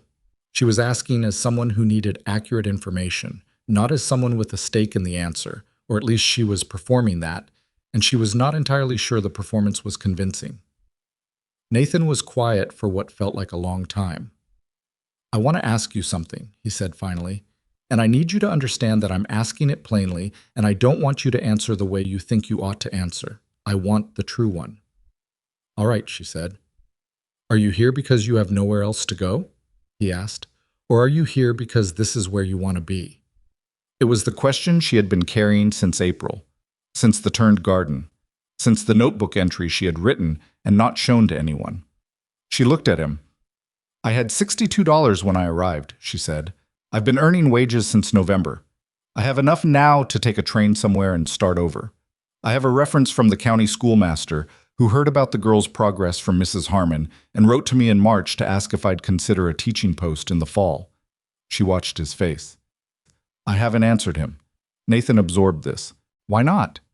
"Because I wasn't ready to decide," she said, "and because I was not certain what I was deciding between." He looked at her steadily. "Are you certain now?" "More than I was," she said. "Less than I'd like to be." He nodded once, slowly, as though this was an answer he could work with. "I need to think," he said. "So do I," she said. He went back outside. Clara stayed at the table and looked at her coffee and understood that something had shifted in the specific way that things shift when they have been building a long time and finally reach a point of no longer being avoidable. She was not frightened exactly. She was alert in the way of someone who can feel that the ground is changing under their feet and is deciding whether to step forward or back.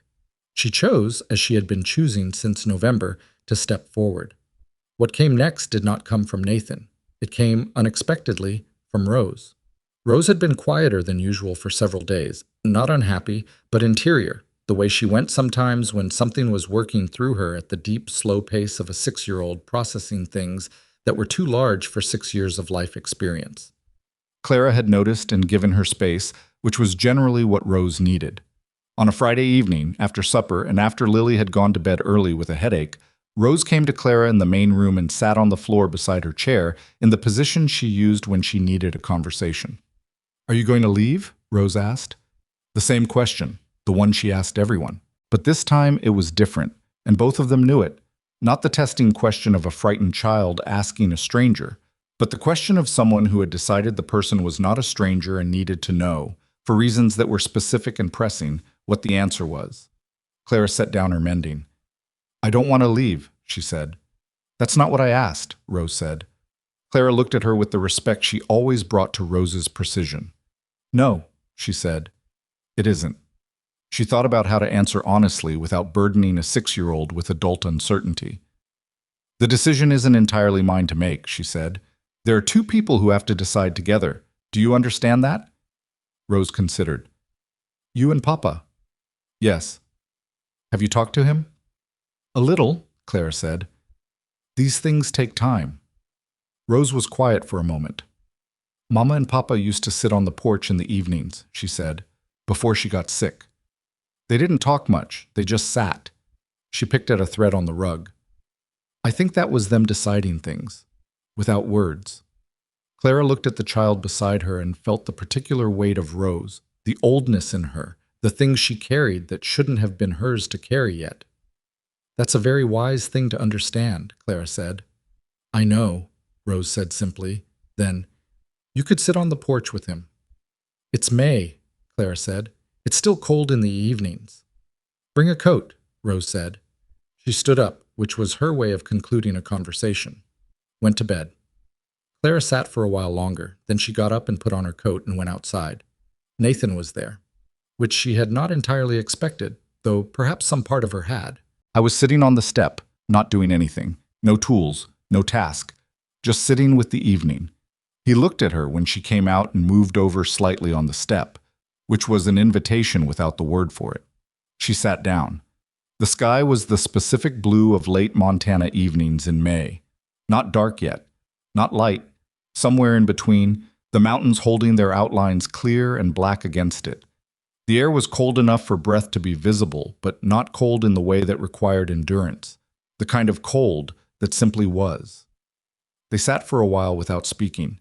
The creek could be heard faintly from here. The horses moved in the barn. "I'm not going to call on May Dowell," Nathan said. Clara said nothing. "I told George Brennan as much this afternoon." He looked at the mountains. "He thinks I'm not being practical." What do you think? I think I'm being entirely practical, Nathan said. I think the least practical thing I could do is look for something in a different direction when what I want is already here, and I'm just too. He stopped. I'm not a man who says things well.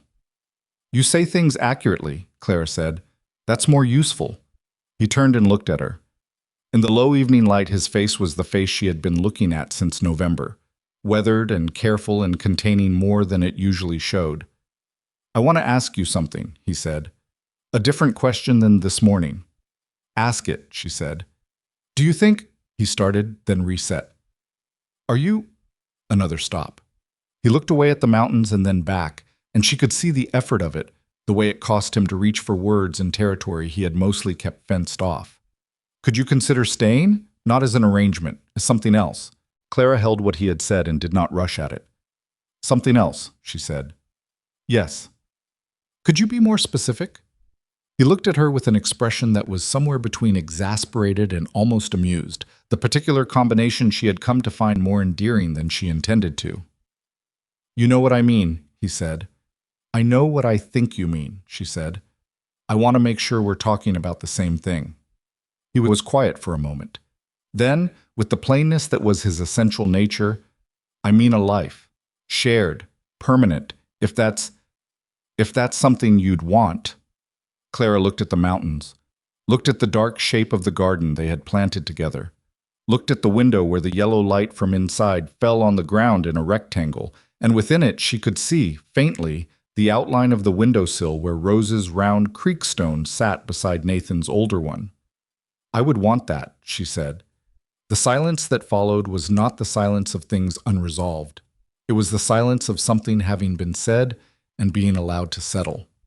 After a while, Nathan said, I started building something. What? A room, he said. On the east side. I've been working on it in pieces, in the evenings. It's not finished. She turned to look at him. A room. With a window, he said, east-facing, for the morning light. He looked at his hands. I didn't know if I was ever going to say any of this, but I wanted to build it while I was deciding. Clara thought about the evenings she had heard sounds from the east side of the cabin and attributed it to the settling of old wood or the movement of wind. She thought about the Saturday she had found sawdust on his boots and asked about it, and he had said he was working on a repair. How long? She asked. March, he said. Since March. Since the garden. Since he had said what his wife would have seen. Since he had been turning something in his hands the way he turned the coffee cup and the river stone. And what he had been turning, apparently, was this. You built a room, she said, before you asked the question. I needed to do something with it while it was still inside me, he said. Building is what I know how to do with things I don't have words for. Clara looked at him for a long moment. She thought about all the things she had noticed over the months. The liniment on the table, the adjusted position in the wind, the sawdust on his boots, the clean coffee cup, the single extra inch of space he made on whatever he was sitting on when she came near. All the things he had been saying without saying them. Show me, she said. He looked up. Now? Yes, she said. He got up. She followed him around the east side of the cabin, where he held up the lantern he had brought from just inside the door. He had picked it up without her noticing, which suggested he had half expected this, and she saw the framing of a new room added to the cabin's side. The exterior walls were up and roofed. Inside, the window was framed, a square opening in the east wall where, in the morning, the first light would come in at the angle that fell on things warmly. It was not finished. The floor was rough boards, some of them not yet secured. The walls needed plaster. There was no door yet, only a framed opening, but the window faced exactly east. She could tell even in the dark from the way the last of the sky's light came through it. It's good work, she said. It needs another month, he said. Maybe more. I'm not in a hurry, she said. He looked at her. Then he nodded once, and something in him that she had been watching him hold carefully for months seemed to ease, not completely, not in the dramatic way of a thing released all at once, but in the way of a knot that has been slightly loosened and will come the rest of the way with time. They went back inside. The girls were both in bed. The fire needed banking. Clara banked the fire. Nathan washed the last of the supper dishes, something he rarely did, and which she noted without comment. They moved through the kitchen at the end of the evening the way people move through a shared space when they have been in it long enough that the choreography is natural, no collisions, no negotiating who is where. At her door, she stopped. "Nathan," she said. He turned. "The room is enough," she said. "The question was enough. You don't have to find more words than you have." He looked at her. "I may find more eventually," he said. "I'm a slow man." "I know," she said. "I have a large supply of patience." "I noticed," he said. And there, at the edge of his expression, was the thing that was almost a smile. "Good night, Clara." "Good night," she said. The summer moved the way good summers do, full and demanding, which was its own kind of gift because full and demanding left no room for the kind of idleness that lets anxiety grow. The garden produced. The beans came in heavy in July, and Clara and Lily spent 3 days processing and storing them, and the squash sprawled along the south border in the reckless way of squash. When the conditions are right, and the marigolds held their yellow against the border, and seemed, whether or not it was their doing, to keep the beans mostly clear of the beetles that had plagued other gardens in the valley. Rose tended her own row with a focus that was disproportionate to her age. She had planted a variety of things, some of what Clara had suggested, and several items she had chosen on her own from the seed packets at the dry goods store, including a flower Clara didn't recognize until it bloomed in late July and turned out to be a variety of sunflower that Rose had selected purely based on the picture on the packet. The sunflowers were enormous. They overtopped everything around them and turned their faces in slow arcs through the day, and Rose stood under them with an expression of absolute proprietary satisfaction. "I grew those," she told anyone who came to the ranch. Nobody who saw them disputed it. Nathan finished the room in July. He did not make an announcement. He came in for supper one evening, and after the girls were in bed, he said, "The room's done," in the same tone he used to say that the west fence was repaired or the root cellar was in order. Clara went to look at it. It was plastered and swept and had a door now. A proper one, with a good latch. The floor was finished, sanded smooth in a way that told her he had spent time on it that the floor strictly required. The window was fitted with glass, which she knew had cost money they had been careful with, because glass was not cheap out here, and he had chosen it anyway.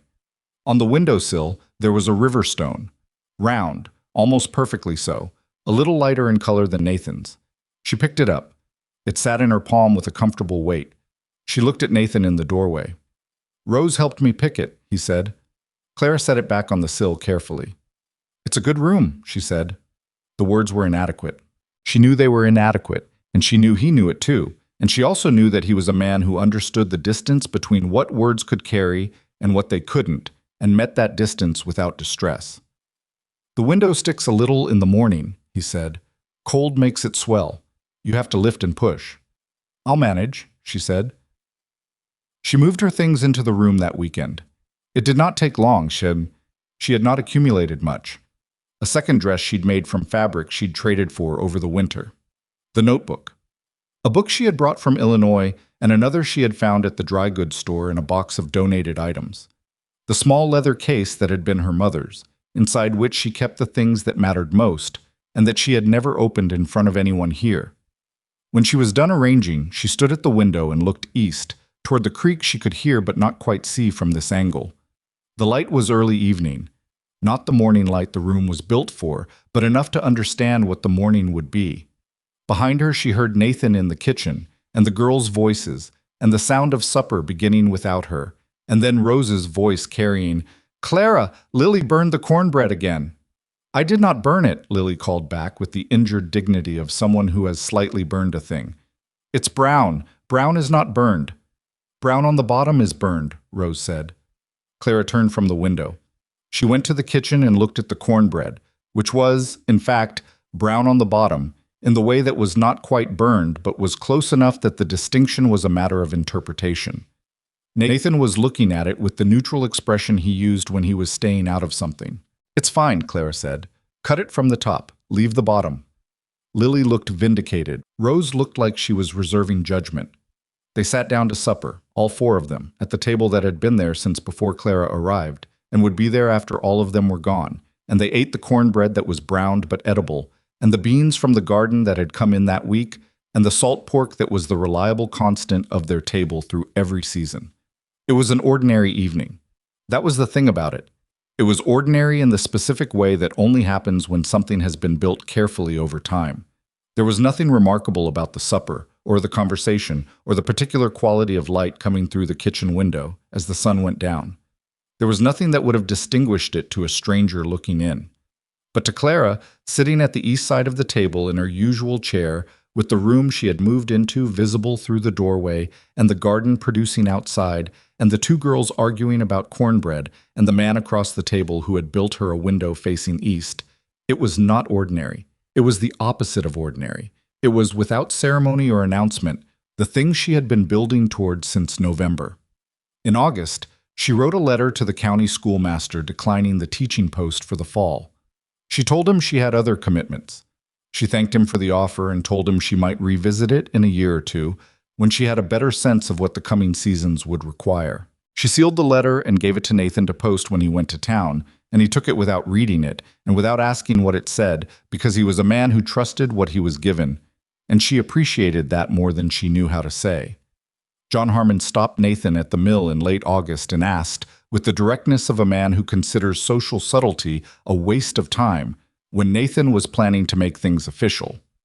Nathan came home and told Clara what Harmon had asked, with the particular neutral expression of a man reporting information and not yet attaching a recommendation to it. Clara looked at him. "What did you tell him?" she asked. "I told him I was working on the timing," Nathan said. "Are you?" she asked. "I am," he said. He looked at his hands. The coffee cup was on the table and he was not turning it, which she noticed. "I want to ask you properly. I'm not a man who does things well when I rush them." "I know," she said. "I'm not going anywhere." He looked up at her. Something in his face settled. "All right," he said. September came in cool and golden. The garden was winding down. The squash had been stored, the last of the beans processed, the marigolds fading at their edges but still holding color in the center. Rose's sunflowers had dropped their seeds and Clara had collected them in a paper envelope marked in Rose's careful new handwriting.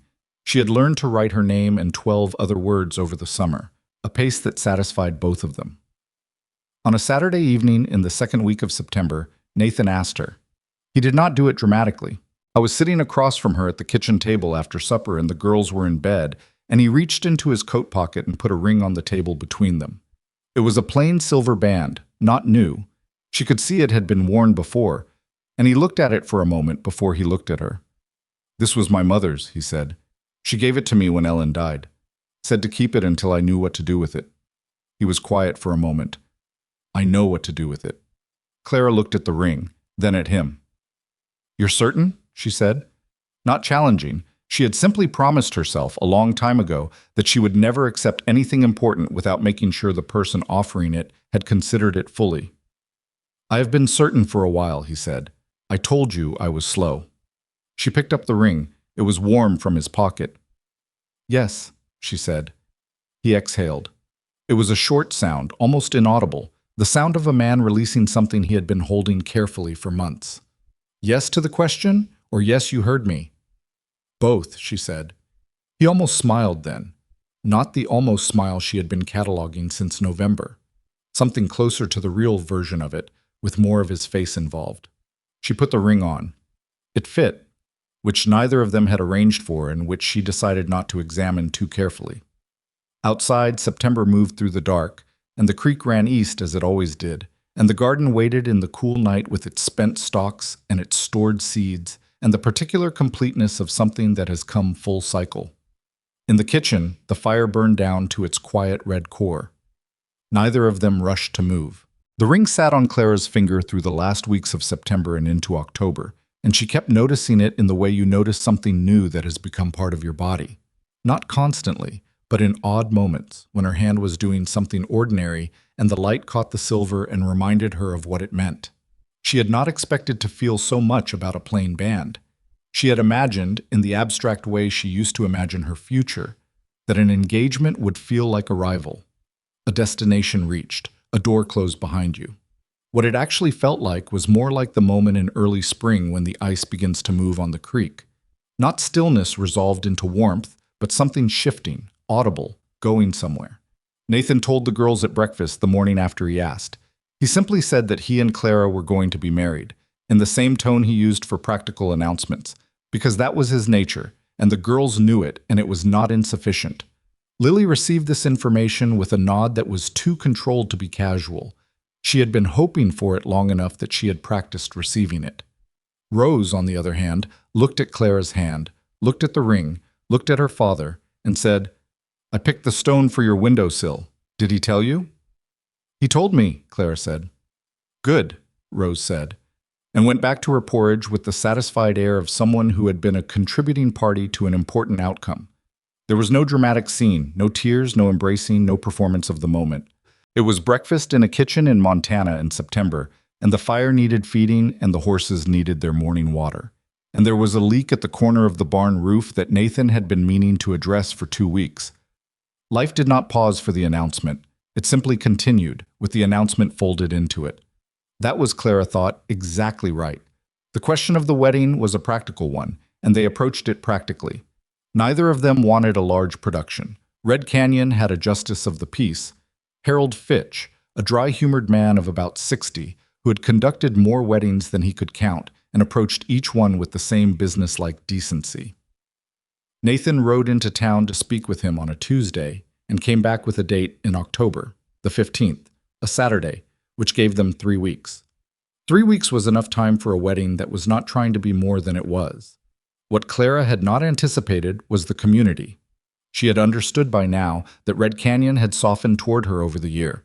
The shift had been gradual and unannounced, the way shifts in small communities always are, happening in increments too small to observe individually and only visible when you looked at the accumulated distance between where you started and where you were. Mrs. Brennan had stopped making pointed remarks in public. Thomas Dray saved her particular items when he knew she was coming in, without being asked. John Harmon's wife had brought a jar of preserved peaches in August, presented without explanation or apology for its belatedness. The Harmon girl had started walking the 2 miles to the ranch on Saturday afternoons to study with Lily and Rose, which no one had arranged but which seemed to be working for everyone involved. The wedding announcement, which traveled through Red Canyon in the usual way of such news, meaning within 48 hours everyone who cared to know had been informed, produced something Clara had not prepared for. People wanted to help. Martha Harmon arrived on a Thursday with a bolt of blue wool and an offer to help make a dress, because she was a competent seamstress and she said she had fabric going to waste, and this seemed a better use of it.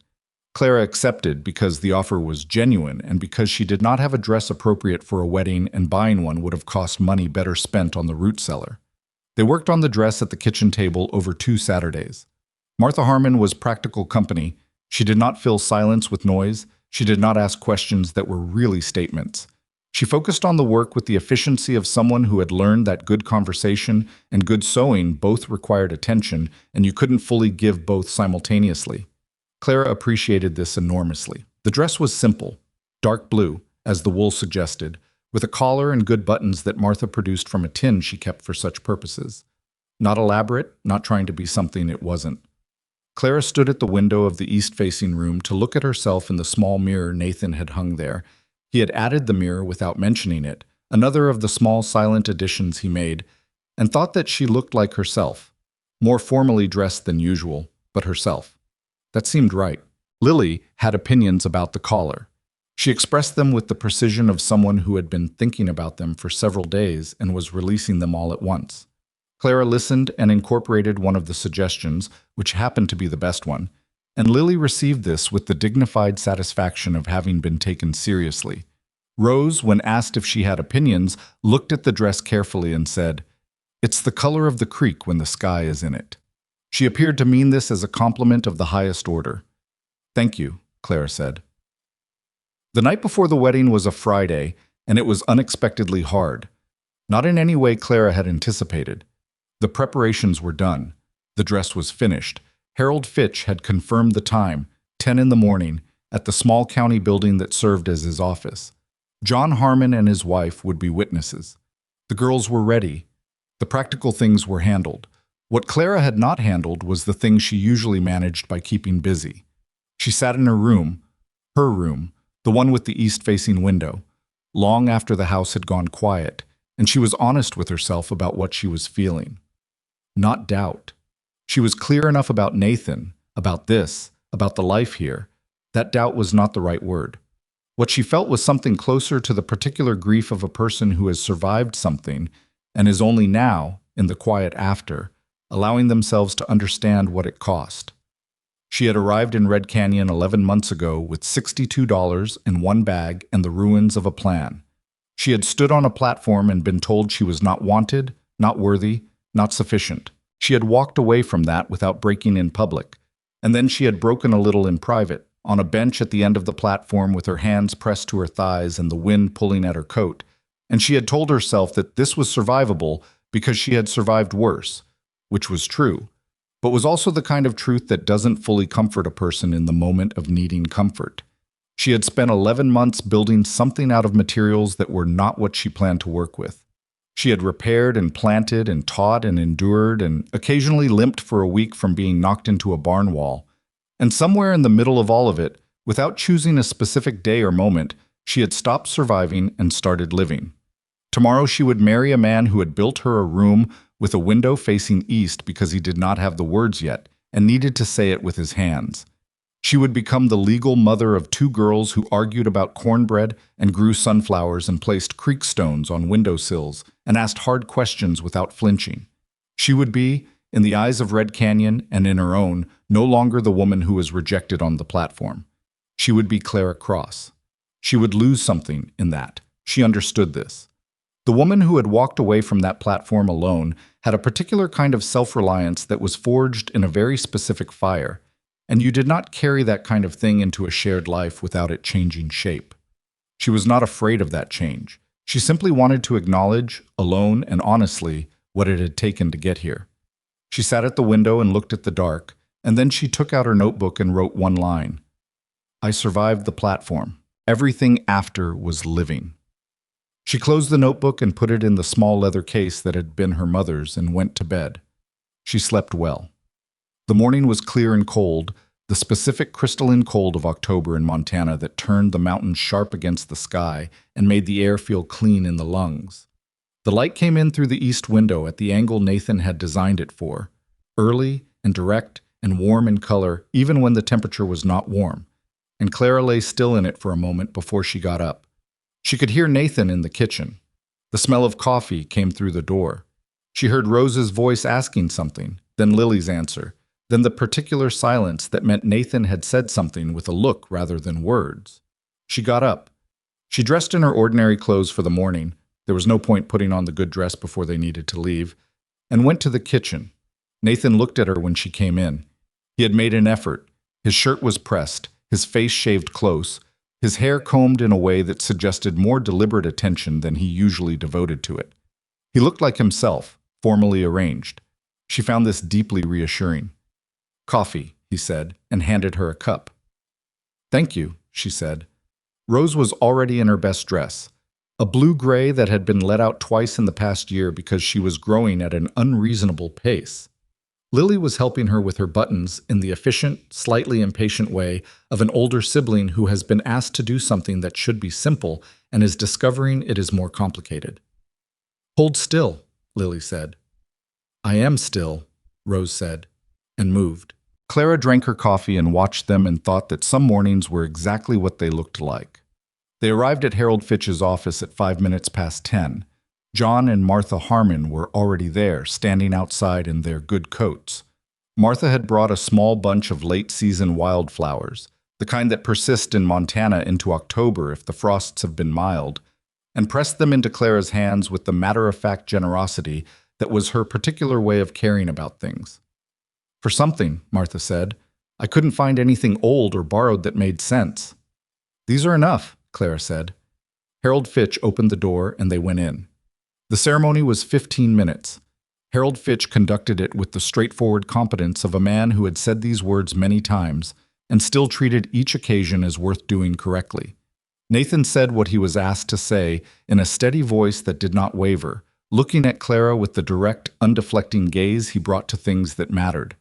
Clara said what she was asked to say and meant every word of it with the precision she brought to language. She did not say things she didn't mean, and she particularly did not say them on the occasions that would make the dishonesty costly. He put his mother's ring, her ring now, back on her finger where it had been for 3 weeks. It felt different this time. Not in a way she could articulate clearly, but different.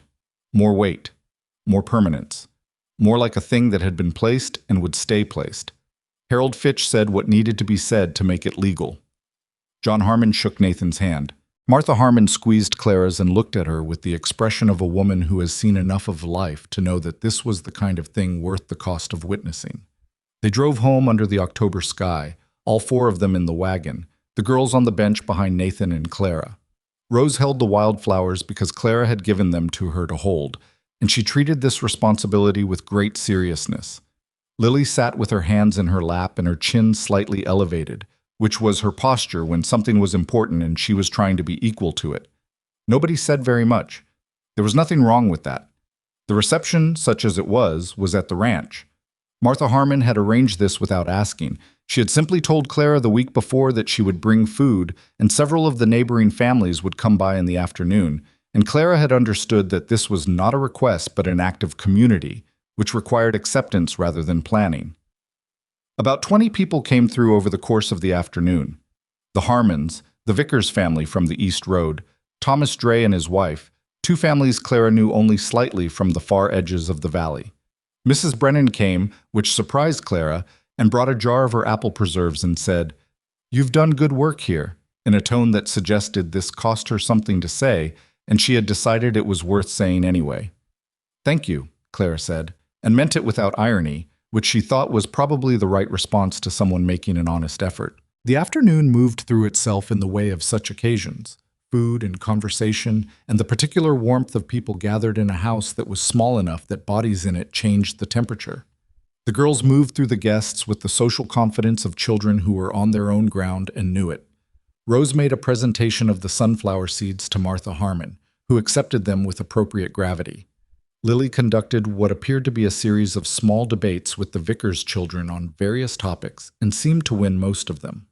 Nathan moved through the afternoon beside Clara and slightly behind her because he was more comfortable in that position.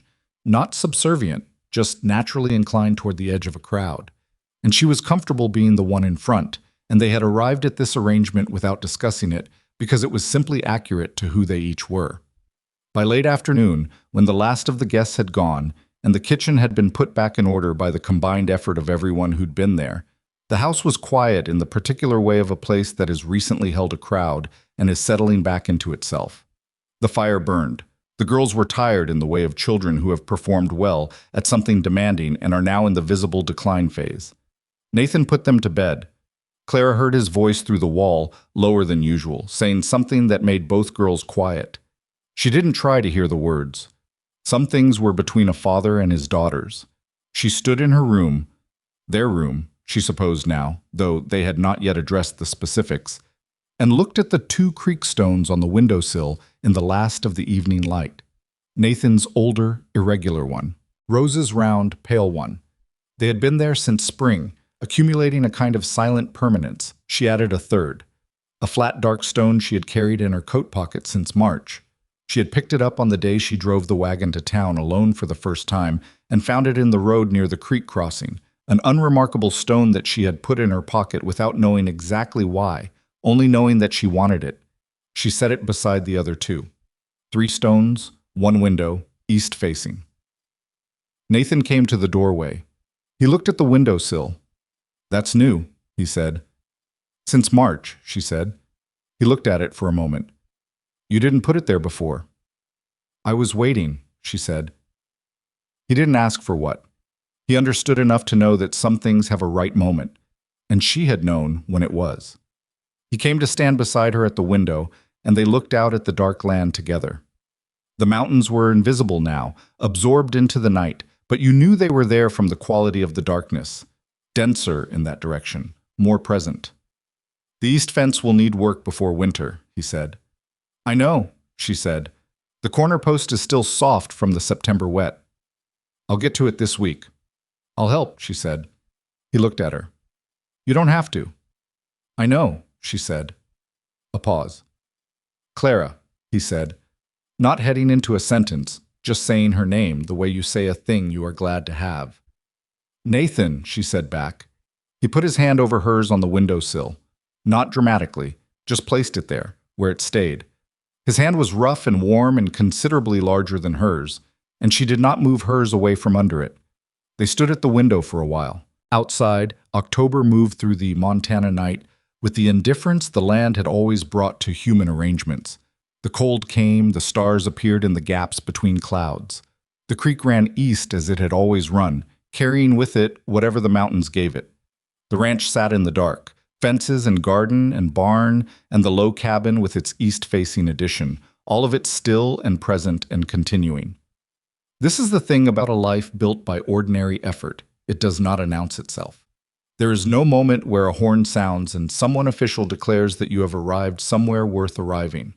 You build the room and plant the garden and repair the fence and bank the fire, and one day you look around and understand that the accumulation of all these unremarkable acts has become something that could not be taken away without a genuine loss. Not just to you, but to the people who have grown in the space of it. Clara had not planned any of this. She had planned something smaller and safer and fully mapped, and that plan had been rejected on a train platform by a man who could not see past what another person told him to see. And the rejection had felt, in the moment, like the end of something. It had been the beginning, not because hardship is secretly a gift. It isn't, and Clara had no patience for the kind of thinking that dresses up pain in retrospective gratitude and calls it wisdom. The platform had been genuinely terrible. The winter had been genuinely dangerous.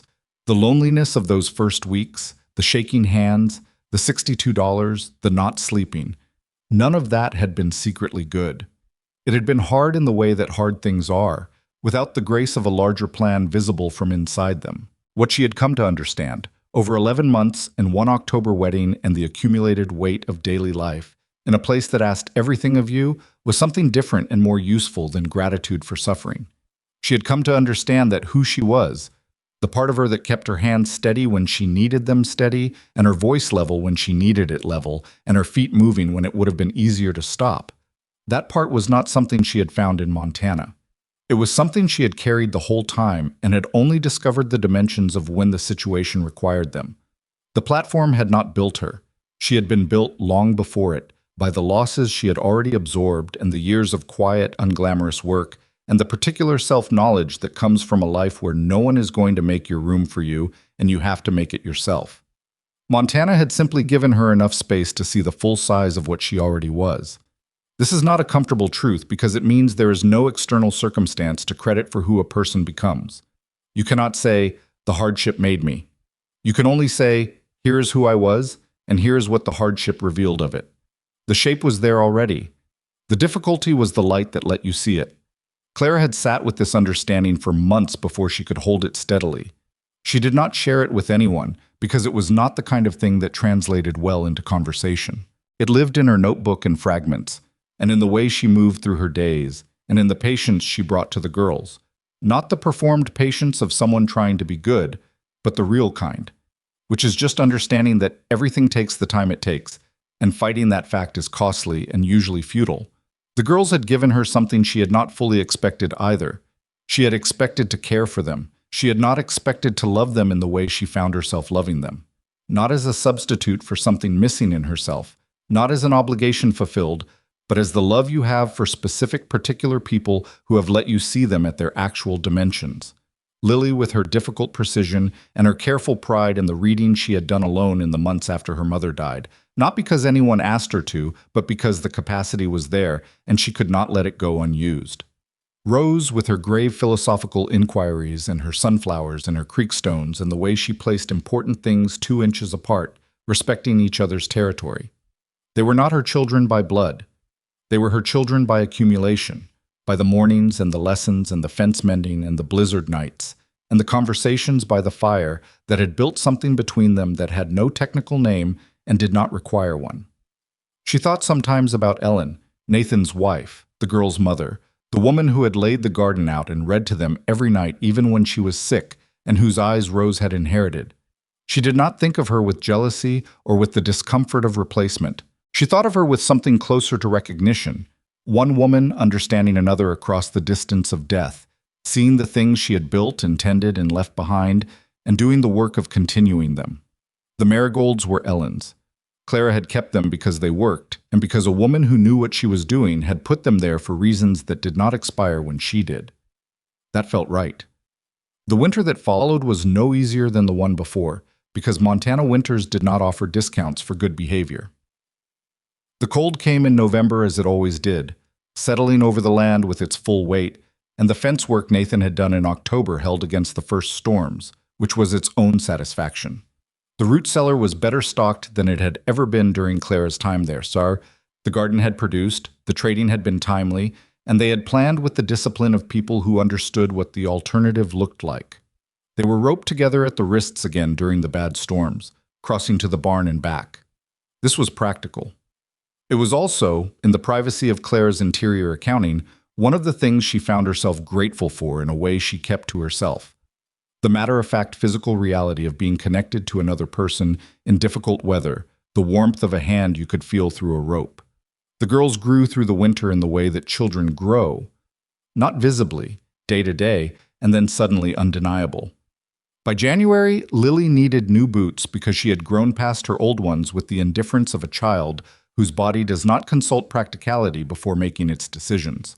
Rose was learning to write in sentences now, and she applied herself to this with the same focused gravity she brought to creekstone selection and sunflower cultivation. On a January evening, when the temperature outside was well below what was comfortable to contemplate, Rose sat at the kitchen table with her writing paper and her pencil and wrote, in letters that were large and careful and somewhat uneven, "This is my family." She looked at it, added, "We are all here." Then she set the pencil down and looked up with the expression of someone who has completed something that satisfied her. Clara looked at the paper. "That's good writing," she said. "I know," Rose said. "Can I put it on the wall?" Nathan, who was sitting at the other end of the table with the account book he reviewed each month, looked up at the paper. He looked at it for a moment. "Yes," he said. Clara found a pin and they put it on the wall beside the kitchen window, where it stayed through the rest of the winter and into the spring that followed it. "This is my family. We are all here." By February, Red Canyon had completed its reclassification of Clara in the way communities do, quietly, without formal announcement, through the accumulation of unremarkable interactions that add up to a revised understanding. She was no longer the woman from the platform. She was Nathan Cross's wife. She was the woman who had turned the struggling ranch into something stable. She was the one who had taught the Cross girls to read properly, and who John Harmon's daughter now walked 2 miles to study with on Saturdays. She was the one who had stood in Thomas Dre's store and asked Mrs. Brennan a question she couldn't answer, and who had told Victoria Hale plainly and without bitterness that she had nothing to hold against her. She was known, which was different from being liked and more durable. Mrs. Brennan stopped her in the street in February and asked, with the effortful directness of a woman doing something that did not come naturally, if Clara would consider starting a reading group. A few of the women in the valley, she said, had children who were falling behind, and the nearest schoolhouse was 12 miles, and she had heard that Clara had a teaching background. Clara looked at her. "How many children?" she asked. 6, perhaps, Mrs. Brennan said. "Maybe 8. Where would we hold it?" "My parlor," Mrs. Brennan said. "It's large enough." Clara thought about this for a moment. "Twice a week," she said. "Wednesday and Friday afternoons. I'll need slates and chalk. That's the family's responsibility, not mine." "That's reasonable," Mrs. Brennan said. "All right," Clara said. Mrs. Brennan looked almost relieved, which was not an expression Clara had seen on her before. "Thank you," she said, in a tone that suggested this was a word she used sparingly and meant it when she did. "It's useful work," Clara said. "That's all."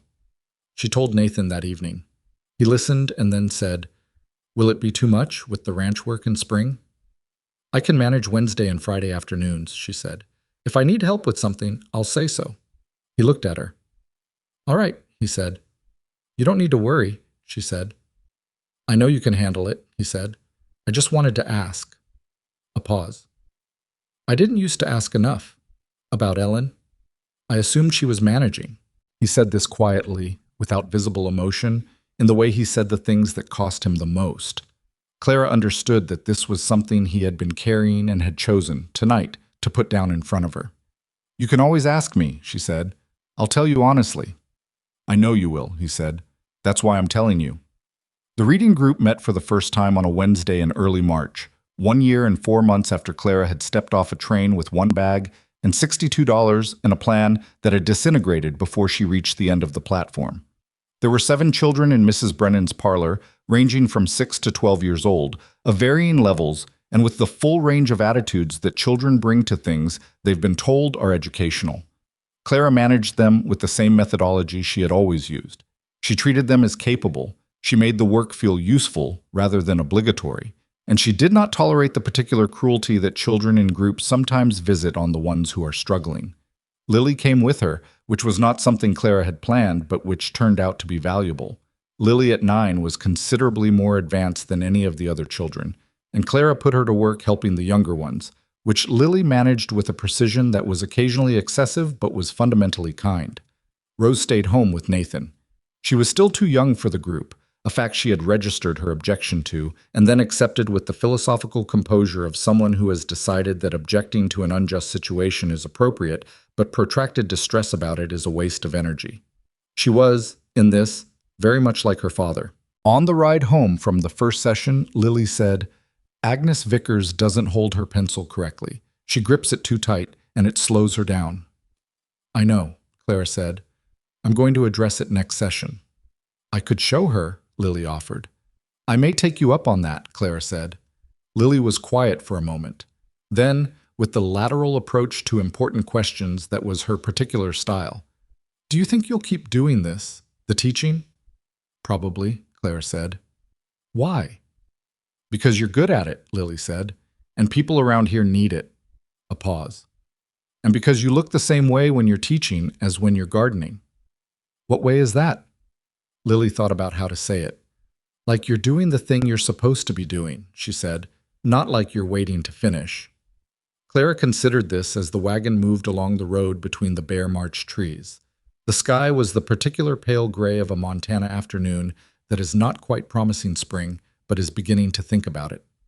"That's very precisely observed," she said. "I know," Lily said. Clara almost laughed. She had been almost laughing at Lily for a year and a half, and she suspected she would be almost laughing at her for decades more, and she found she was deeply looking forward to it. April returned, which meant the garden returned, and the cycle that had been turning since the first spring began its second rotation. Clara turned the soil on the beds she had prepared the year before. Easier this time, the compost doing its work, the structure of the beds established, and added the second squash bed she had been planning since August, and checked the marigold seeds she had saved in their paper envelope over the winter. Rose had saved the sunflower seeds in a separate envelope with her name on it. She planted them in her row herself with a seriousness that precluded assistance, and then stood back and looked at the planted ground with the proprietary satisfaction of someone reviewing a territory. "Same row?" Clara asked. "Better row," Rose said. "More sun." She was correct. Clara had not thought about it, but the row Rose had selected did get half an hour more direct afternoon sun than last year's position. "Good thinking," Clara said. "I know," Rose said. They knelt side by side in the garden, Clara working the border and Rose pressing seeds into the earth with her small, deliberate hands. And the April afternoon moved around them at the pace that good outdoor work creates, unhurried, present, full of the kind of quiet that is not empty but inhabited. This is what Clara thought about, in the years that followed, when she tried to understand what her life had become. Not the dramatic moments, not the platform, or the blizzard, or the wedding, or the first night in a dark, cold cabin with 2 children watching her from a doorway. She thought about the afternoons, the ordinary, unremarkable accumulation of them. A garden in April. A child's serious hands pressing seeds into ground. The sound of the creek to the east. The smell of turned soil. The particular light that came through an east-facing window in the morning and fell on 3 creek stones sitting together on a sill, each from a different hand, none of them perfect, all of them exactly where they were supposed to be. People who have lost things understand something about ordinary afternoons that people who haven't cannot quite access. They understand that the afternoon itself is not ordinary. That the garden and the child and the sound of water and the warmth on your back from a sun that does not ask your permission to shine. These things are the point, not the destination you were planning for, not the life you designed, the actual life. The one happening right now, in all its imperfect, unscheduled, occasionally painful, and quietly magnificent reality. Clara had lost things before Red Canyon. She had lost her parents young and her certainty with them, and she had rebuilt on what was left and rebuilt again when that shifted and kept rebuilding, because that was simply what she was. Someone who stayed and built, even when staying and building cost her more than she had expected to spend. She had almost lost herself on a train platform, briefly, in the gap between the plan and the reality. She had not lost herself because losing yourself requires a certain kind of cooperation, a decision to set down who you are because someone else has found it insufficient, and Clara Whitmore, Clara Cross, had decided long before Red Canyon that the verdict of someone else's insufficiency was information about them, not about her. She had been right. She had not always been right in her life, but she had been right about that. Nathan found her in the garden as the afternoon turned toward evening and crouched at the end of the row to look at what she and Rose had planted. Rose had gone inside to wash up, leaving her boot prints in the soft soil at intervals that recorded her working path. "Good depth," he said, looking at the seeds. "Rose's idea," Clara said. She sat back on her heels and looked at the bed. He looked at her profile. She could feel him looking without turning toward him. "You're somewhere," he said. "Thinking," she said. "About?" She turned to him then. His face was the same face it had always been, weathered, careful, not given to excess. A face that told you the truth about the life it had lived and made no apology for it. She had grown to find it, without planning to, one of the most trustworthy things she had ever looked at. "About ordinary afternoons," she said, "and how long it took me to understand what they were." He was quiet for a moment. "What are they?" "The whole thing," she said. "I thought they were the parts between the important moments. They're not. They are the important moments."